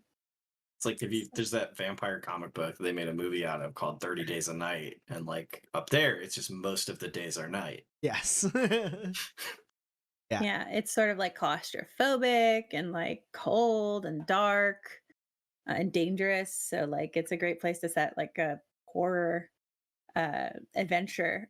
If I wanted to do a Halloween campaign, tempted to an expedition into the northern, because you could, as a GM, you could make up anything you want to be going. You could do all sorts of weird, creepy stuff. You could have like full on like horror movie stuff happen there, which would be really. Everyone slowly loses their mind to snow madness. Yes. The other question we have a couple more. One is from Argent Lom. It's a two-parter. Argent Lom loves to give us characters to build in Manifest. The first one he's given us today is Abraham Lincoln. Which the one with or without the vampires? Well, okay, well, keep that in mind. But Argent Lom has given us a little bit of an assist and says notable traits: avid wrestler, former gang leader, militia service, businessman, and lawyer, but not immune to bullets. So wrestlers easily you give him the brawn talent tree as one of his talent trees for sure. You find a way to give him brawn. If he has, so I'm super tempted to have like, I know like you say former gang leader, and I don't imagine that his gang life had a lot of influence on the rest of his life. As far as like direct like influence from like people who were like ex gang members or something, but I would immediately I'm like, ah, yes. he has the family background. Because if you're gonna put it in manifest, right, turn it up to 11, give it a little bit more, make him a I mean, politician. he is sort of like very well known as being a homesteader, is the thing. Oh, yeah? with his log cabin. Well, that gives you bronze. Yeah. So Yeah. And then He's- Yeah. it feels bad to say it about a like universally typically beloved president, but like I have a hard time imagining how you would make a politician that is not Path of the Grifter. Yeah. Yeah, 100%. sure. Yeah. I mean, I guess peddler is the other thing. 'Cause he You're was a just lawyer. peddling. It depends on yourself. how- you're selling how, yourself, like- right? How deep with lobbying money are they? Right. Yeah. The grifter tree or the grifter gets a choice of like moxie, right? So Yeah. he was a very good speaker. He has a So- style of debate with his name in it. True. And there's nothing So- in that tree that says you have to do crimes Right. Or even do like, yeah. or even Or do lie. like lies. Yeah. So Homesteader Grifter, Abraham Lincoln. I like it. Abe Lincoln, constitutional grifter. All right. And then the other one from Argot Lom that we got. I looked this one up a little bit, Oh, and good. I could not find much, unfortunately, which means we will have to rely on Argot Lom's descriptions. So it's a character from a video game, Cathari from did you find out how to pronounce it, Dan? No, why would I look that up? Okay, I'm gonna say Suikoden 5. Notable Is it like a traits: fighting game? sniper, superhuman speed / evasion, capable of wildly speeding up those around her. So she's part of like a military unit, and she buffs everyone up. It's the moxie tree again. Well, It's the moxie tree that- and the vigilance tree, right? well, no, I think you need the Moxie, Vigilance, and Enlightenment. Yeah. You need enlightenment because you got to be able to get the tier 3 talent, I think it is, that is transfer power, which lets you put somatic powers on other people. So you have That's like exactly what it says on the tin. so you have like lithe, right? And then you like spend all of your shine making your other teammates have really good finesse skills. Right. And then you give them extra turns and also extra reliability on initiative so they go faster. And Yeah. extra initiative. Yeah. Hell yeah. And then, get a really good gun with enhanced sights. And Yeah. It's not actually that hard to be a sniper in this game. Bolt action, ergonomics. Tell me about it. This guy up on the plateau, huh? Yeah, how do you know right? it's not a girl? How do you know it's not a girl? Just say it. They Oh, did. I assume I will say they did get a little shot. I won't even say a little shot. They got a decent amount shot, but they're still shooting because I guess in my head, I had made the leap that is entirely possible to be totally incorrect. That the guy who teleported, who blinked onto the thing, was up on the plateau and using his scope to blink. But like that could be Oh, totally sure. wrong. Sure. That's how you get to the moon. there's like 5 dead bodies on the moon of Manifest of like luminescent people who have been like, I have the blink power. I can teleport to anything I can see. There's more than 5. Oh, okay. I There's see a moon cult somewhere out in the Badlands. a thing in the stream chat about Cathari is she always acts first in combat, so that definitely the vigilance tree. Yeah. Because the vigilance tree actually has a whole track that makes the first 3 talents in that track make you really good at initiative. And then if you get the tier 4 talent in that track, all of your teammates benefit from all those things that you had that made you good at initiative. Roland had those first 3, which is how in the like climactic hangar fight he got an 11 on initiative. Yeah. Yeah. Very nice. It's very nice to pump up your initiative. Yeah. And those are the questions we have in the Discord. I don't see any others in the stream chat. But you know what? We haven't done a lot this campaign yet. I don't even know if we did it on the stream last. We didn't do it on the last one. Cool. Let's do it. What advancement triggers do we have that have triggered? In fact, I'm going to go ahead and say, for the purposes of our viewers, list all your advancement triggers, and we'll that way everyone knows what advancement triggers we're working with right All right, let me do my walk of shame and just get it out of the way. You screwed me, Tommy. Put a combat in the middle of the end of a session. A matter is settled with a gun. now. Not yet. No, right? Someone evil is shot dead. Not yet. No one died. Justice is delivered by the swiftest means possible. Probably not. Oh no. Oh, come on. Are you telling me returning fire over several hundred yards immediately is not That, I mean, So the the person's not. swiftest means possible? He had The to arc problem- the bullet with gravity, so it's The not problem the is swiftest. justice. It's the swift. No one is arguing the swiftest means possible. It's here. definitely retribution. Eye for an eye, bullet for a bullet. It's definitely retribution being delivered at the swiftest means possible, but justice hasn't been done yet because that person is still shooting his friends. sure. Probably stealing a wagon while we're talking about it. And then I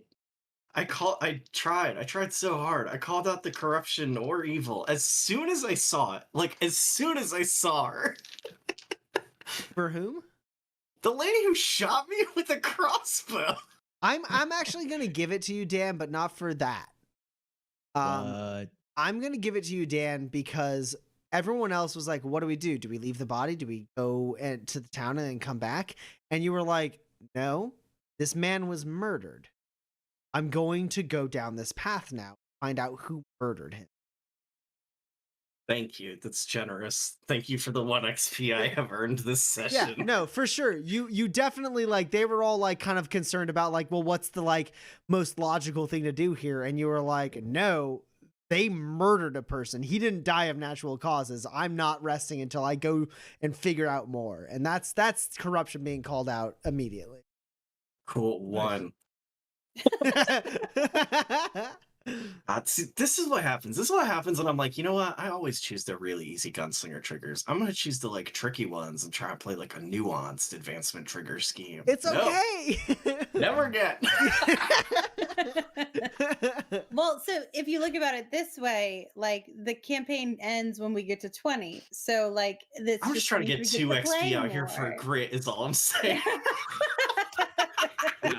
Right. All right, Dan has one. Who wants to go next?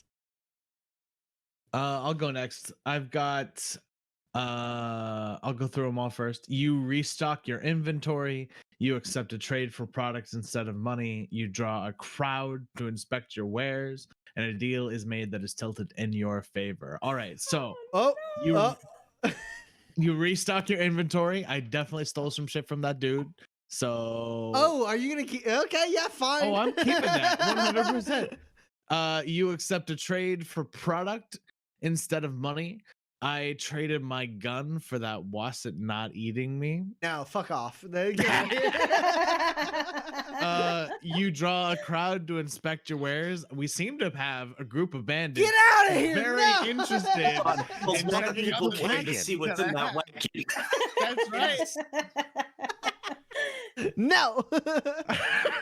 Come on, it's direct. It's 1-to-1.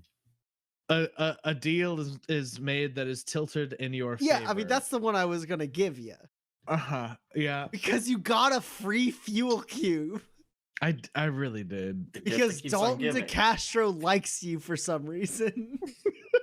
Which is funny because I really like his husband, but his husband does not Nah, like me. Zachariah doesn't like you at all. Zachariah doesn't think that Dalton should be giving you as much as he does. He's probably right, but You know I'm what gonna the- prove myself. Do you know what the thing is, Seth? Do you know why you didn't get the one about trading the gun to the wasset? Because that's not a product that it didn't eat you. That's a service. That's a good point. Yeah, it's a good point. All right, so we're at 3 right now. Eloise, what do you got? So an item you crafted proves necessary. So for watch, I had crafted my goggles to see good. So the problem is, like, while they were useful, they were not necessary because it wasn't actually anything during. Was there? Where'd you get that mag belt? Yeah. There it is. Yeah. I crafted it. Yeah. Okay.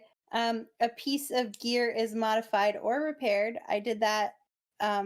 Yeah. Yeah, did you that. fixed up Dexter's goggles, night vision goggles. so And that- I modded my suit. Yeah, absolutely. I'm all on top of my triggers.